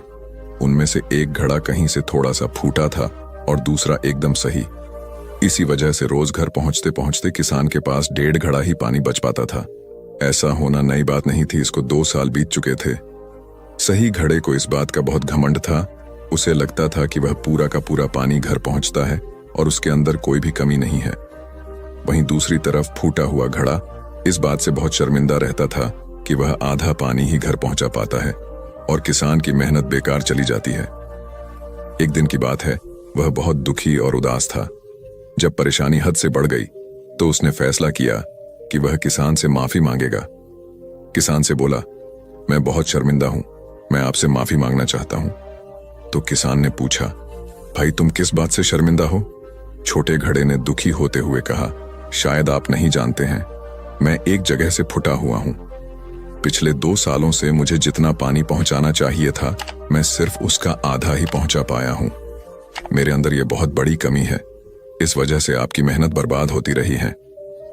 किसान को घड़े की बात सुनकर बहुत दुख हुआ और बोला, इतना परेशान होना भी ठीक नहीं है। चलो तुम्हारी उदासी दूर करते हैं। एक काम करना, कल जब तुम रास्ते से लौटो तो अपने टपकते पानी पर दुख करने के बजाय उस रास्ते में खिले हुए फूलों को देखना। कितने खुशबूदार, कितने खूबसूरत, कितने प्यारे। और साथ ही पास में छोटे छोटे पौधे देखना। घड़े ने किसान की बातें मनाने का फैसला किया। रास्ते भर सुंदर फूलों का देखता हुआ आया। ऐसा करने से उसकी उदासी थोड़ा कम हुई, पर घर पहुंचते पहुंचते उसके अंदर से आधा पानी गिर चुका था। वह फिर से मायूस हो गया और किसान से क्षमा मांगने लगा। किसान बोला, शायद तुमने रास्ते पर ध्यान नहीं दिया। रास्ते में जितने भी फूल थे बस तुम्हारी तरफ ही थे, सही घड़े की तरफ एक भी फूल नहीं थे। जानते हो ऐसा क्यों? क्योंकि मैं हमेशा से तुम्हारे अंदर की कमी को जानता था। मैंने उसका लाभ उठाया। मैंने तुम्हारी तरफ वाले रास्ते पर रंग बिरंगे फूलों के बीज बो दिए थे। तुम थोड़ा थोड़ा करके सींचते रहे और पूरे रास्ते को इतना खूबसूरत बना दिया। आज तुम्हारी ही वजह से मैं इन फूलों को भगवान को अर्पित कर पाता हूँ, अपना घर सुंदर बना पाता हूँ। तुम ही सोचो, अगर तुम जैसे हो ऐसे ना होते तो भला क्या मैं यह सब कुछ कर पाता है। ये बात महाभारत के समय की है। पांडवों और कौरवों को गुरु द्रोणाचार्य शिक्षा दे रहे थे। एक बार उनके मन में अपने शिष्यों की परीक्षा लेने का विचार आया। उन्होंने अपने शिष्य दुर्योधन को अपने कक्ष में बुलाया और उससे कहा, वत्स, एक काम करो, किसी अच्छे आदमी की खोज करो और उसे मेरे पास लेकर आओ। दुर्योधन ने कहा, ठीक है आचार्य, मैं अभी ही आश्रम से निकल जाता हूं और अच्छे आदमी की खोज शुरू करता हूं। दुर्योधन कुछ दिनों बाद वापस आश्रम लौट कर आया और आचार्य को बताया, आचार्य, मैंने पूरे ध्यान से हर जगह जाकर दूर दूर तक खोजा, लेकिन मुझे एक भी अच्छा आदमी नहीं मिला जिसे मैं आपके पास ला सकता। इस पर आचार्य ने कहा, ठीक है, तुम युधिष्ठिर को मेरे पास भेज दो। युधिष्ठिर जब आचार्य के पास आया तो उन्होंने उसे कहा, वत्स, एक काम करो, किसी बुरे आदमी की खोज करो और उसे मेरे पास लेकर आओ। युधिष्ठिर ने हामी भरी और अब वो खोज के लिए निकल पड़ा। कुछ दिनों के बाद युधिष्ठिर भी बिना किसी को अपने साथ लाए आश्रम लौट आया। आचार्य ने उससे पूछा, वत्स, तुमने कई शहरों का इतने दिनों तक भ्रमण किया और फिर भी तुम एक भी बुरे आदमी को लेकर नहीं आ पाए। युधिष्ठिर ने जवाब दिया, जी गुरुजी, मुझे किसी भी आदमी में इतनी ज्यादा बुराई नहीं दिखी कि उसे सबसे बुरा मानकर आपके पास ला पाता। इस पर बाकी सारे शिष्य बड़े हैरान हुए और आचार्य से बोले, गुरुजी, ऐसा कैसे संभव हो सकता है कि दुर्योधन को एक भी अच्छा आदमी नहीं मिला और युधिष्ठिर को एक भी बुरा आदमी नहीं मिला। तब गुरुजी ने समझाया, शिष्यों, जब हम किसी के बारे में देखते हैं तो उसे उस नजर में देखते हैं जैसे हम खुद होते हैं। फिर हम उस नजरिए से ही किसी को परखते हैं कि कोई व्यक्ति अच्छा है या बुरा। युधिष्ठिर को कोई भी बुरा व्यक्ति नजर नहीं आया क्योंकि वो स्वयं अच्छा है, तो उसे बाकी सब भी अच्छे लगे और कोई बुरा नहीं लगा। शिष्यों, केवल अपने अपने नजरिए का फर्क है। तुम जिस व्यक्ति में जो देखना चाहते हो तुम्हें वही दिखेगा। किसी का अच्छा या बुरा होना केवल उसके स्वभाव पर ही पूरी तरह निर्भर नहीं करता है, हमारी सोच और नजरिए पर भी निर्भर करता है। किसी को परखने में हमारे खुद के नजरिए का भी बहुत महत्व होता है। एक किसान था, वह अपने खेतों में काम कर घर लौट रहा था। रास्ते में ही एक हलवाई की दुकान थी। उस दिन किसान ने कुछ ज्यादा काम कर लिया था और उसे भूख भी बहुत लग रही थी। ऐसे में जब वह हलवाई की दुकान के पास से गुजरा तो उसे मिठाइयों की खुशबू आने लगी। वह वहां खुद को रोके बिना नहीं रह पाया, लेकिन उस दिन उसके पास ज्यादा पैसे नहीं थे। ऐसे में वह मिठाई खरीद नहीं सकता था।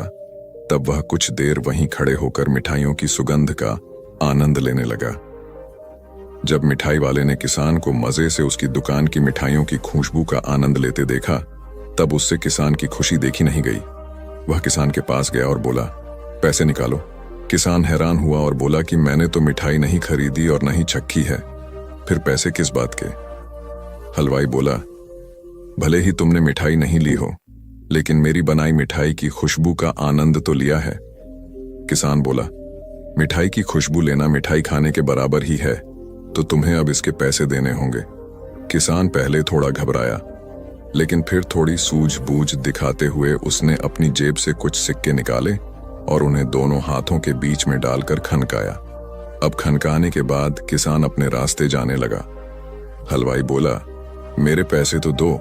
किसान ने कहा, जैसे मिठाई की खुशबू का आनंद लेने मिठाई खाने के बराबर ही है, वैसे ही सिक्कों की खनक सुनना भी पैसे लेने के बराबर ही है।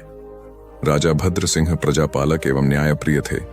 नैतिक और जीवन मूल्यों के प्रति बहुत जागरूक थे, किंतु उनका पुत्र महाउत्पाती, विद्रोही, उदंड एवं निर्दयी था। वह प्रतिदिन नए नए उपद्रवों से लोगों को पीड़ित किए रखता था। राजपुत्र होने के कारण उसकी शिकायत करने की हिम्मत कोई नहीं कर पाता था। इसका फायदा उठाकर वह निरंकुश होता गया, लेकिन राजा तक यह बात पहुंच ही गई। राजा ने उसे सुधारने के अनेक उपाय किए। शिक्षा शास्त्री, तर्कशास्त्री एवं मनोचिकित्सक कोई भी उसे सुधार न सका। उसके उत्पीड़न से लोग त्राही त्राही करने लगे। राजा बहुत चिंतित हो चुके थे। उनकी समझ में कुछ नहीं आ रहा था कि क्या करें। सौभाग्य से कुछ दिन बाद औषधाचार्य नामक एक आर्षि वहां आ गए। राजा की समस्या को सुनकर राजपुत्र को रास्ते पर लाने का उन्होंने भरसक प्रयास किया, किंतु परिणाम कुछ नहीं निकला। एक दिन औषधाचार्य ऋषि उस उदंड राजपुत्र के साथ उद्यान में भ्रमण करते, तभी उस बालक ने एक नन्हे पौधे से पत्तियां तोड़कर मुंह में डालकर चबानी शुरू कर दी। पत्तियां बहुत कड़वी थीं। क्रोध में आकर उसने पौधे को जड़ से उखाड़कर फेंक दिया। इस हरकत से आर्षि बहुत नाराज हुए और उसे डांटने लगे। उदंड बालक बोला कि इसकी पत्तियों ने मेरा सारा मुख कड़वा कर दिया है, इसीलिए मैंने इसे जड़ से उखाड़कर फेंक दिया। गंभीर भाव से आर्षि बोले, बेटा ध्यान रखो, यह तो औषधि का एक वृक्ष है। इसके पत्तों के अर्क से बनने वाली औषधि अनेक असाध्य रोगों को दूर करती है, इसीलिए राजोद्यान में इसे लगाया गया है।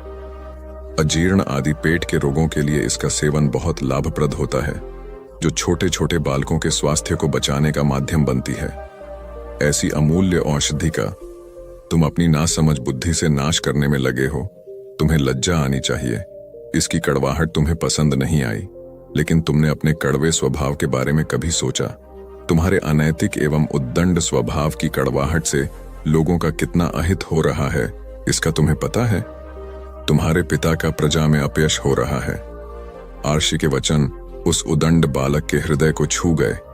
उसी क्षण से उसके जीवन की दिशा बदल गई। किसान हैरान हुआ और बोला कि मैंने तो मिठाई नहीं खरीदी और न ही छकी है, फिर पैसे किस बात के? हलवाई बोला, भले ही तुमने मिठाई नहीं ली हो, लेकिन मेरी बनाई मिठाई की खुशबू का आनंद तो लिया है। किसान बोला, मिठाई की खुशबू लेना मिठाई खाने के बराबर ही है, तो तुम्हें अब इसके पैसे देने होंगे। किसान पहले थोड़ा घबराया, लेकिन फिर थोड़ी सूझबूझ दिखाते हुए उसने अपनी जेब से कुछ सिक्के निकाले और उन्हें दोनों हाथों के बीच में डालकर खनकाया। अब खनकाने के बाद किसान अपने रास्ते जाने लगा। हलवाई बोला, मेरे पैसे तो दो। किसान ने कहा, जैसे मिठाई की खुशबू का आनंद लेने मिठाई खाने के बराबर ही है, वैसे ही सिक्कों की खनक सुनना भी पैसे लेने के बराबर ही है। राजा भद्र सिंह प्रजापालक एवं न्यायप्रिय थे। नैतिक और जीवन मूल्यों के प्रति बहुत जागरूक थे, किंतु उनका पुत्र महाउत्पाती, विद्रोही, उदंड एवं निर्दयी था। वह प्रतिदिन नए नए उपद्रवों से लोगों को पीड़ित किए रखता था। राजपुत्र होने के कारण उसकी शिकायत करने की हिम्मत कोई नहीं कर पाता था। इसका फायदा उठाकर वह निरंकुश होता गया, लेकिन राजा तक यह बात पहुंच ही गई। राजा ने उसे सुधारने के अनेक उपाय किए। शिक्षा शास्त्री, तर्कशास्त्री एवं मनोचिकित्सक कोई भी उसे सुधार न सका। उसके उत्पीड़न से लोग त्राही त्राही करने लगे। राजा बहुत चिंतित हो चुके थे। उनकी समझ में कुछ नहीं आ रहा था कि क्या करें। सौभाग्य से कुछ दिन बाद औषधाचार्य नामक एक आर्षि वहां आ गए। राजा की समस्या को सुनकर राजपुत्र को रास्ते पर लाने का उन्होंने भरसक प्रयास किया, किंतु परिणाम कुछ नहीं निकला। एक दिन औषधाचार्य ऋषि उस उदंड राजपुत्र के साथ उद्यान में भ्रमण करते, तभी उस बालक ने एक नन्हे पौधे से पत्तियां तोड़कर मुंह में डालकर चबानी शुरू कर दी। पत्तियां बहुत कड़वी थीं। क्रोध में आकर उसने पौधे को जड़ से उखाड़कर फेंक दिया। इस हरकत से ऋषि बहुत नाराज हुए और उसे डांटने लगे। उदंड बालक बोला कि इसकी पत्तियों ने मेरा सारा मुख कड़वा कर दिया है, इसीलिए मैंने इसे जड़ से उखाड़कर फेंक दिया। गंभीर भाव से ऋषि बोले, बेटा ध्यान रखो, यह तो औषधि का एक वृक्ष है। इसके पत्तों के अर्क से बनने वाली औषधि अनेक असाध्य रोगों को दूर करती है, इसीलिए राजोद्यान में इसे लगाया गया है। अजीर्ण आदि पेट के रोगों के लिए इसका सेवन बहुत लाभप्रद होता है, जो छोटे छोटे बालकों के स्वास्थ्य को बचाने का माध्यम बनती है। ऐसी अमूल्य औषधि का तुम अपनी नासमझ बुद्धि से नाश करने में लगे हो।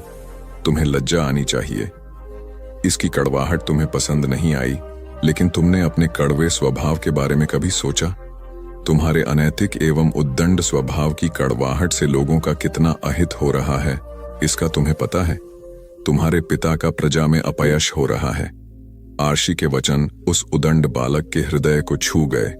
उसी क्षण से उसके जीवन की दिशा बदल गई। अब वह अपने नीतिवान पिता का वास्तविक उत्तराधिकारी बनने लायक हो गया। एक लड़का अपने परिवार के साथ रहता था। उसके पिता जौहरी थे। एक दिन उसके पिता बीमार पड़ गए। धीरे धीरे उनकी हालत बिगड़ती गई और अंत में उनका निधन हो गया। पिता के निधन के बाद परिवार पर आर्थिक संकट आ गया। ऐसे में मां ने घर चलाने के लिए बेटे को अपना एक कीमती हार दिया और कहा कि इसे अपने चाचा की दुकान पर दिखा देना, वे भी एक जौहरी हैं। इसे बेचकर जो पैसे मिलेंगे वह ले आना। लड़के ने अपने चाचा को जब यह हार दिखाया तो चाचा ने हार को अच्छे से देखा और कहा कि अभी बाजार बहुत मंदा है, इसे थोड़ा रुककर बेचना तो अच्छे दाम मिल जाएंगे। फिलहाल तो तुम मेरी दुकान पर नौकरी कर लो, वैसे भी मुझे एक भरोसेमंद लड़के की जरूरत है। लड्ढका अगले दिन से दुकान का काम सीखने लगा। वहां उसे हीरों व रत्नों की परख का काम सिखाया गया। अब उस लड़के के घर में आर्थिक समस्या नहीं रही।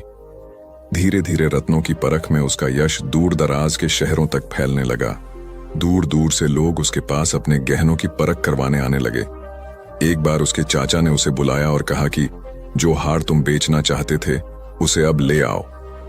लड़के ने घर जाकर मां का हार जैसे ही हाथ में लेकर गौर से देखा तो पाया कि वह हार तो नकली है।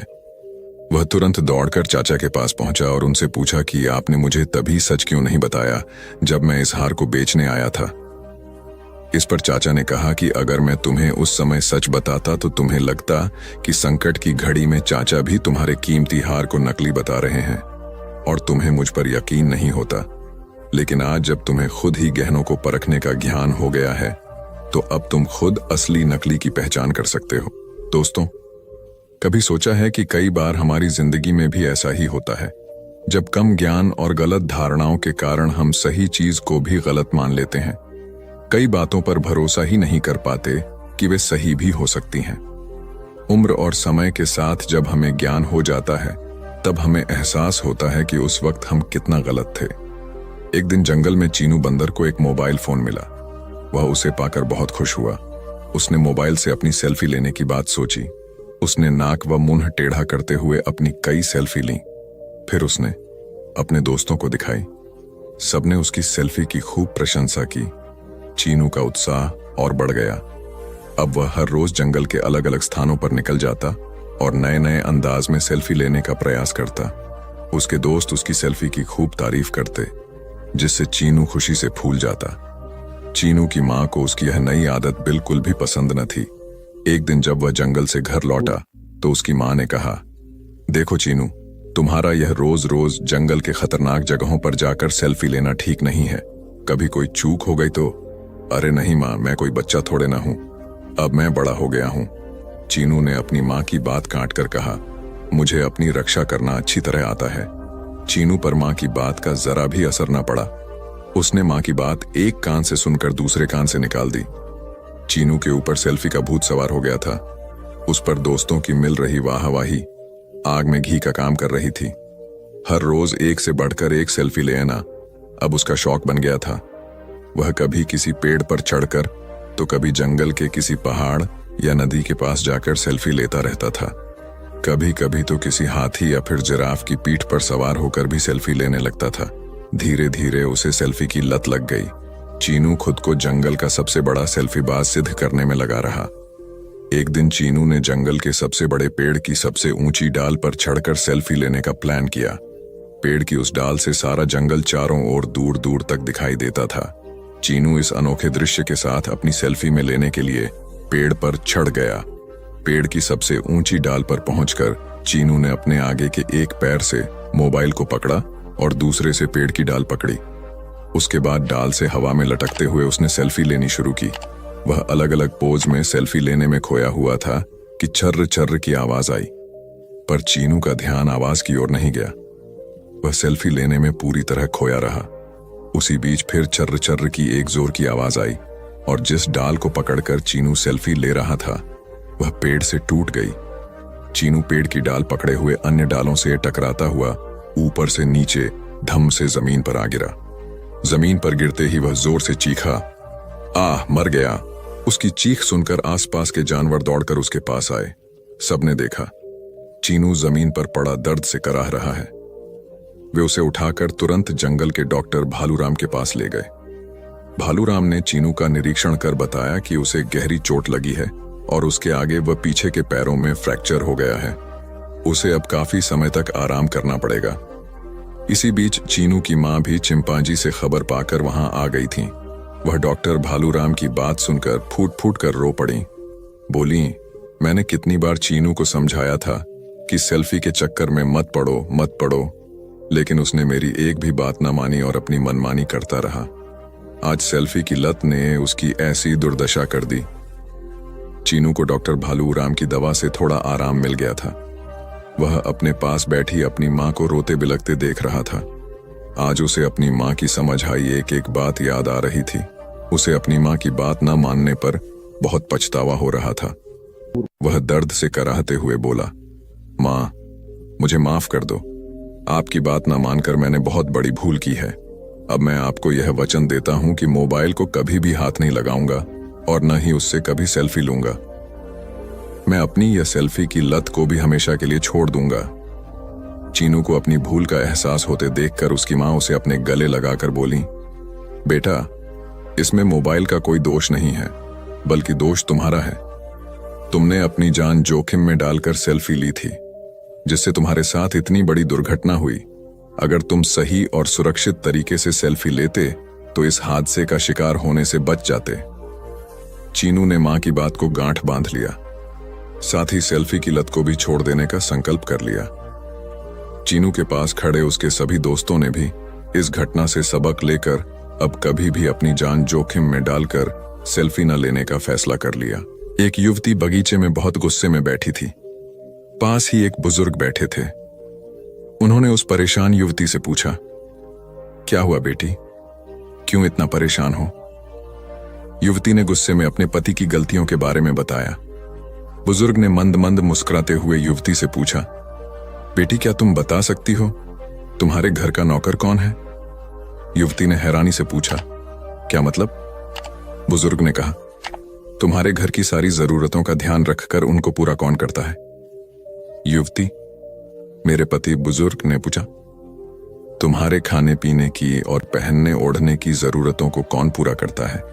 युवती, मेरे पति। बुजुर्ग, तुम्हें और बच्चों को किसी बात की कमी ना हो और तुम सबका भविष्य सुरक्षित रहे, इसके लिए हमेशा चिंतित कौन रहता है? युवती, मेरे पति। बुजुर्ग ने फिर पूछा, सुबह से शाम तक कुछ रुपयों के लिए बाहर वालों की और अपने अधिकारियों की खरी खोटी हमेशा कौन सुनता है? युवती, मेरे पति। बुजुर्ग, परेशानी और गम में कौन साथ देता है? युवती, मेरे पति। बुजुर्ग, तुम लोगों के अच्छे जीवन और रहन सहन के लिए दूर दराज जाकर सारे सगे संबंधियों को, यहाँ तक कि अपने माँ बाप को भी छोड़कर जंगलों में भी नौकरी करने को कौन तैयार होता है?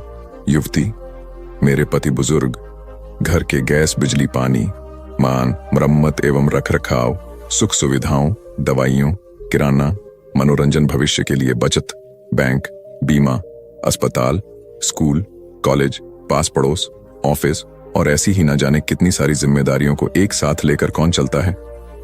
युवती, मेरे पति। बुजुर्ग, बीमारी में तुम्हारा ध्यान और सेवा कौन करता है? युवती, मेरे पति। बुजुर्ग बोले, एक बात और बताओ, तुम्हारे पति इतना काम और सबका ध्यान रखते हैं, क्या कभी उसने तुमसे इस बात के पैसे लिए? युवती, कभी नहीं। इस बात पर बुजुर्ग बोले कि पति की एक कमी तुम्हें नजर आ गई, मगर उसकी इतनी सारी खूबियां तुम्हें कभी नजर नहीं आई। मानो न मानो, जब तुम दुखी हो तो वो तुम्हें कभी अकेला नहीं छोड़ेगा। वो अपने दुख अपने ही मन में रखता है, लेकिन तुम्हें नहीं बताता ताकि तुम दुखी ना हो। हर वक्त, हर दिन तुम्हें कुछ अच्छी बातें सिखाने की कोशिश करता रहता है, ताकि वो कुछ समय शांति के साथ घर पर व्यतीत कर सके और दिन भर की परेशानियों को भुला सके। हर छोटी छोटी बात पर तुमसे झगड़ा तो कर सकता है, तुम्हें दो बातें बोल भी लेगा, परंतु किसी और को तुम्हारे लिए कभी कुछ नहीं बोलने देगा। तुम्हें आर्थिक मजबूती देगा और तुम्हारा भविष्य भी सुरक्षित करेगा। कुछ भी अच्छा ना हो फिर भी तुम्हें यही कहेगा, चिंता मत करो, सब ठीक हो जाएगा। माँ बाप के बाद तुम्हारा पूरा ध्यान रखना और तुम्हें हर प्रकार की सुविधा और सुरक्षा देने का काम करेगा। तुम्हें चिंता ना हो, इसलिए दिन भर परेशानियों में घिरे होने पर भी, तुम्हारे 15 बार फोन करने पर भी सुनेगा और हर समस्या का समाधान करेगा। चूंकि पति ईश्वर का दिया एक स्पेशल उपहार है, इसलिए उसकी उपयोगिता जानो और उसकी देखभाल करो। एक बार लोहे की दुकान में अपने पिता के साथ काम कर रहे एक बालक ने अचानक ही अपने पिता से पूछा, पिताजी, इस दुनिया में मनुष्य की क्या कीमत होती है? पिताजी एक छोटे से बच्चे से ऐसा गंभीर सवाल सुनकर हैरान रह गए। फिर वे बोले, बेटे, एक मनुष्य की कीमत आंकना बहुत मुश्किल है, वो तो अनमोल है। बालक, क्या सभी उतने ही कीमती और महत्वपूर्ण हैं? पिताजी, हाँ बेटे। बालक के कुछ पल्ले पड्डा नहीं, उसने फिर सवाल किया, तो फिर इस दुनिया में कोई गरीब तो कोई अमीर क्यों है? किसी की कम इज्जत तो किसी की ज्यादा क्यों होती है? सवाल सुनकर पिताजी कुछ देर तक शांत रहे और फिर बालक से स्टोर रूम में पड़ा एक लोहे का रॉड लाने को कहा। रॉड लाते ही पिताजी ने पूछा, इसकी क्या कीमत होगी? बालक, लगभग 300 रुपए। पिताजी, अगर मैं इसके बहुत से छोटे छोटे कील बना दूं तो इसकी कीमत क्या हो जाएगी? बालक कुछ देर सोचकर बोला, तब तो ये और महंगा बिकेगा, लगभग 1000 रुपए का। पिताजी, अगर मैं इस लोहे से घड़ी के बहुत सारे स्प्रिंग बना दूं तो? बालक कुछ देर सोचता रहा और फिर एकदम से उत्साहित होकर बोला, तब तो इसकी कीमत बहुत ज्यादा हो जाएगी। पिताजी उसे समझाते हुए बोले, ठीक इसी तरह मनुष्य की कीमत इसमें नहीं है कि अभी वो क्या है, बल्कि इसमें है कि वो अपने आप को क्या बना सकता है। बालक अपने पिता की बात समझ चुका था। जो लोग ईमानदार हैं उनके साथ ईमानदार रहिए और जो लोग ईमानदार नहीं हैं उनके साथ भी ईमानदार रहिए। इसी प्रकार ईमानदारी सिद्ध होती है। यूनान में हेलाक नाम का एक धनी और लोभी व्यक्ति रहता था। अपनी दुकान पर आने वाले प्रत्येक मनुष्य को ठगना उसका नित्य का काम था। इससे उसे काफी धन प्राप्त होता था, किंतु वह उसके पास टिक नहीं पाता था। कभी बीमारी में व्यय हो जाता तो कभी दुकानदारी में कोई बड़ा नुकसान हो जाता। यह देखकर उसकी पुत्र वधू उसे समझाती कि बेईमानी के पैसों से बरकत नहीं होती, किंतु हेलाक उसकी बात अनसुनी कर देता। एक दिन उसके सोने की एक पंसेरी बनवाई, फिर उस पर अपनी छाप लगाकर कपड़े में मड़ा और एक चौराहा पर रख आया। कुछ दिन एक व्यक्ति ने उसे उठाकर पास के तालाब में फेंक दिया। उस तालाब में उसे एक बड़ी मछली ने निगल लिया। कुछ दिनों बाद मछुआरे ने उस तालाब में जाल डाला तो मछली उसमें फंस गई। मछुआरे ने जब मछली का पेट चीरा तो वह पंसेरी बाहर निकल आई। मछुआरा ईमानदार व्यक्ति था।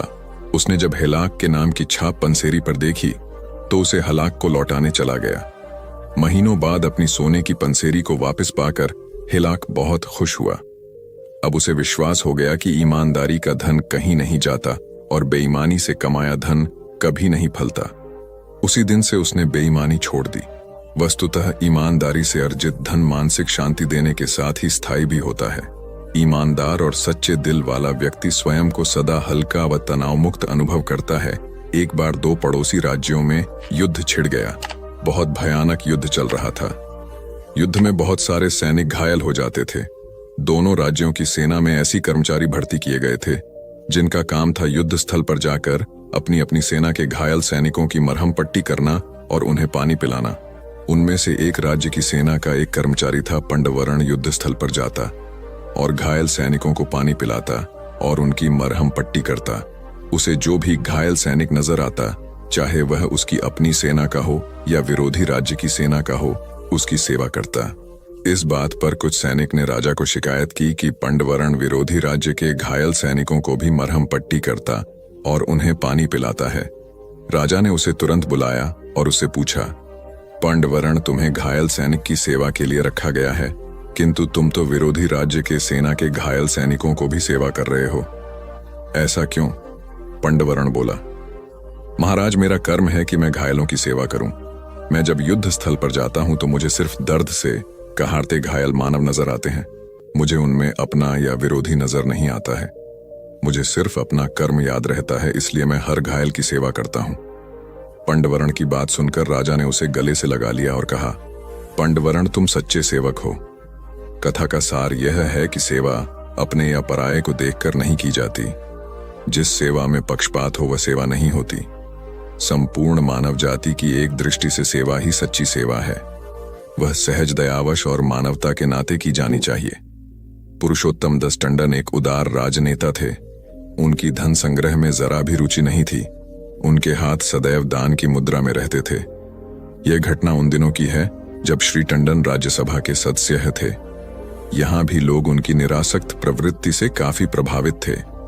यह उल्लेखनीय है कि श्री टंडन अपनी इस उदारता पर तनिक भी अहंकार नहीं करते थे। एक दिन उन्हें किसी ने आकर कहा कि वे अपना भत्ता राज्यसभा कार्यालय से आकर ले लें। वे कार्यालय में पहुंचे।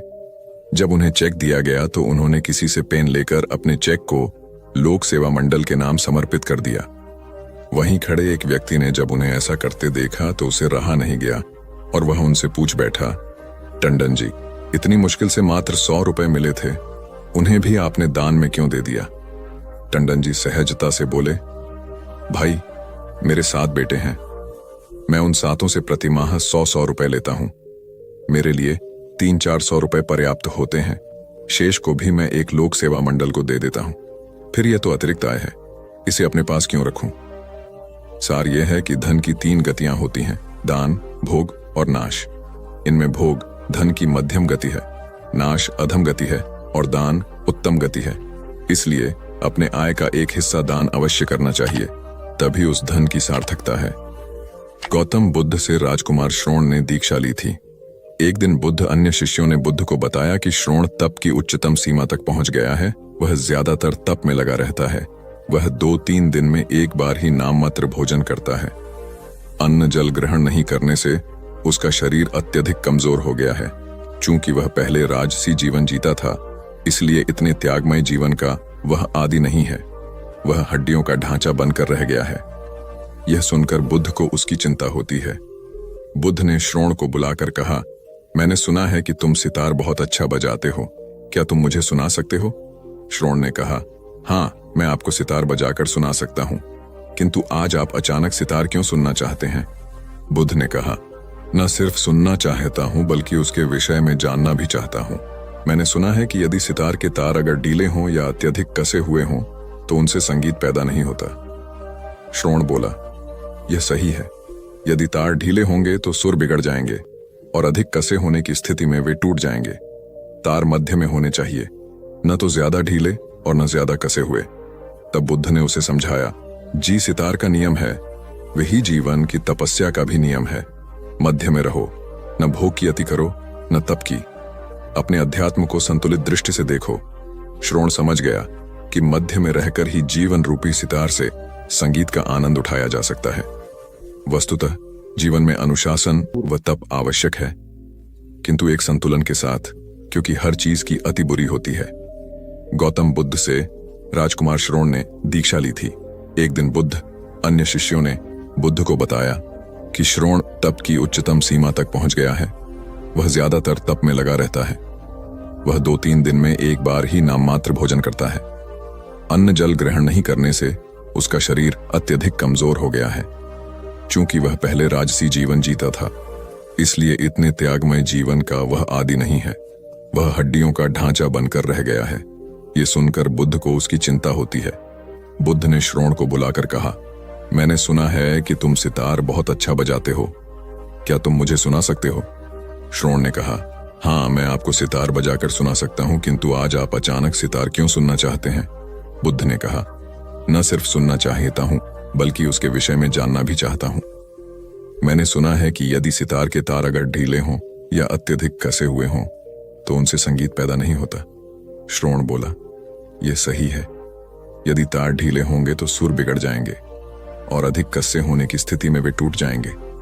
तार मध्य में होने चाहिए, न तो ज्यादा ढीले और न ज्यादा कसे हुए।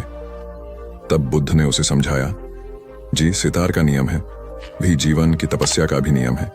मध्य में रहो, न भोग की अति करो न तप की। अपने अध्यात्म को संतुलित दृष्टि से देखो। श्रोण समझ गया कि मध्य में रहकर ही जीवन रूपी सितार से संगीत का आनंद उठाया जा सकता है। वस्तुतः जीवन में अनुशासन व तप आवश्यक है, किंतु एक संतुलन के साथ, क्योंकि हर चीज की अति बुरी होती है। एक राजा कुशल प्रशासक था। प्रजा के सुख दुख के लिए वह प्रायः साधारण वेशभूषा में उनके बीच घुमा करता था। एक दिन जब राजा जंगल से गुजर रहा था तो उसने कुछ घुड़सवार लुटेरे अपनी ओर बढ़ते देखे। राजा समझ गया कि यह लूटने की नीयत से आ रहे हैं। राजा साहसी था, अतः घबराने के बजाय उनसे लड़ने के लिए तैयार हो गया। उसी समय अचानक राजा के घोड़े का पैर एक गड्ढे में फंस गया। घोड़ा एक कदम भी हिलडुल नहीं पा रहा था। उधर लुटेरे नजदीक आते जा रहा थे। तभी वहां से गुजर रहे 4 नवयुवक वहां आए।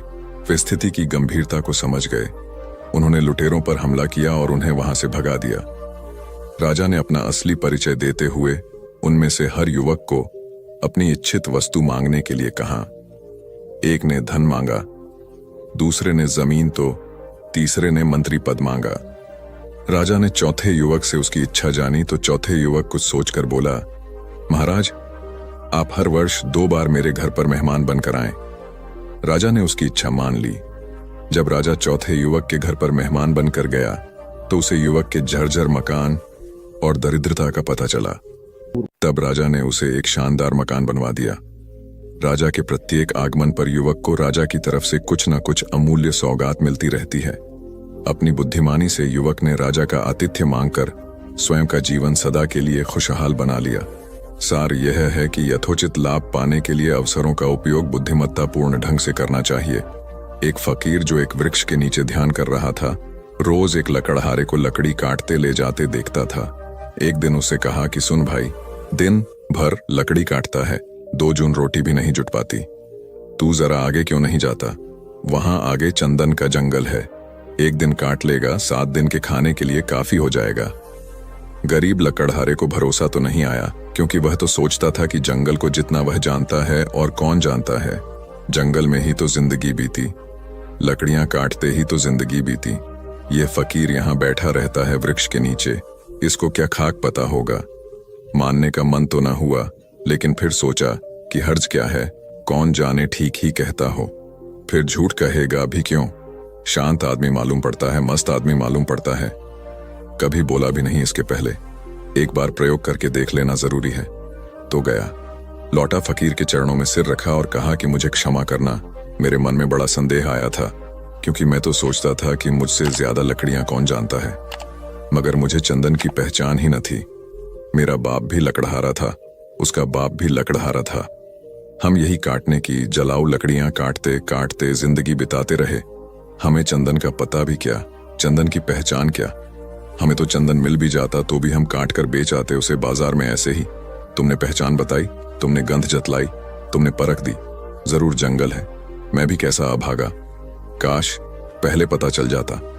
फकीर ने कहा, कोई फिक्र न करो, जब पता चला तभी जल्दी है, जब घर आ गए तभी सवेरा है। दिन बड़े मजे में कटने लगे। एक दिन काट लेता 7-8 दिन, 10 दिन जंगल आने की जरूरत ही न रहती। एक दिन फकीर ने कहा, मेरे भाई, मैं सोचता था कि तुम्हें कुछ अक्ल आएगी।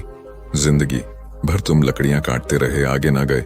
तुम्हें कभी यह सवाल नहीं उठा कि इस चंदन के आगे भी कुछ हो सकता है? उसने कहा, यह तो मुझे सवाल ही ना आया, क्या चंदन के आगे भी कुछ है?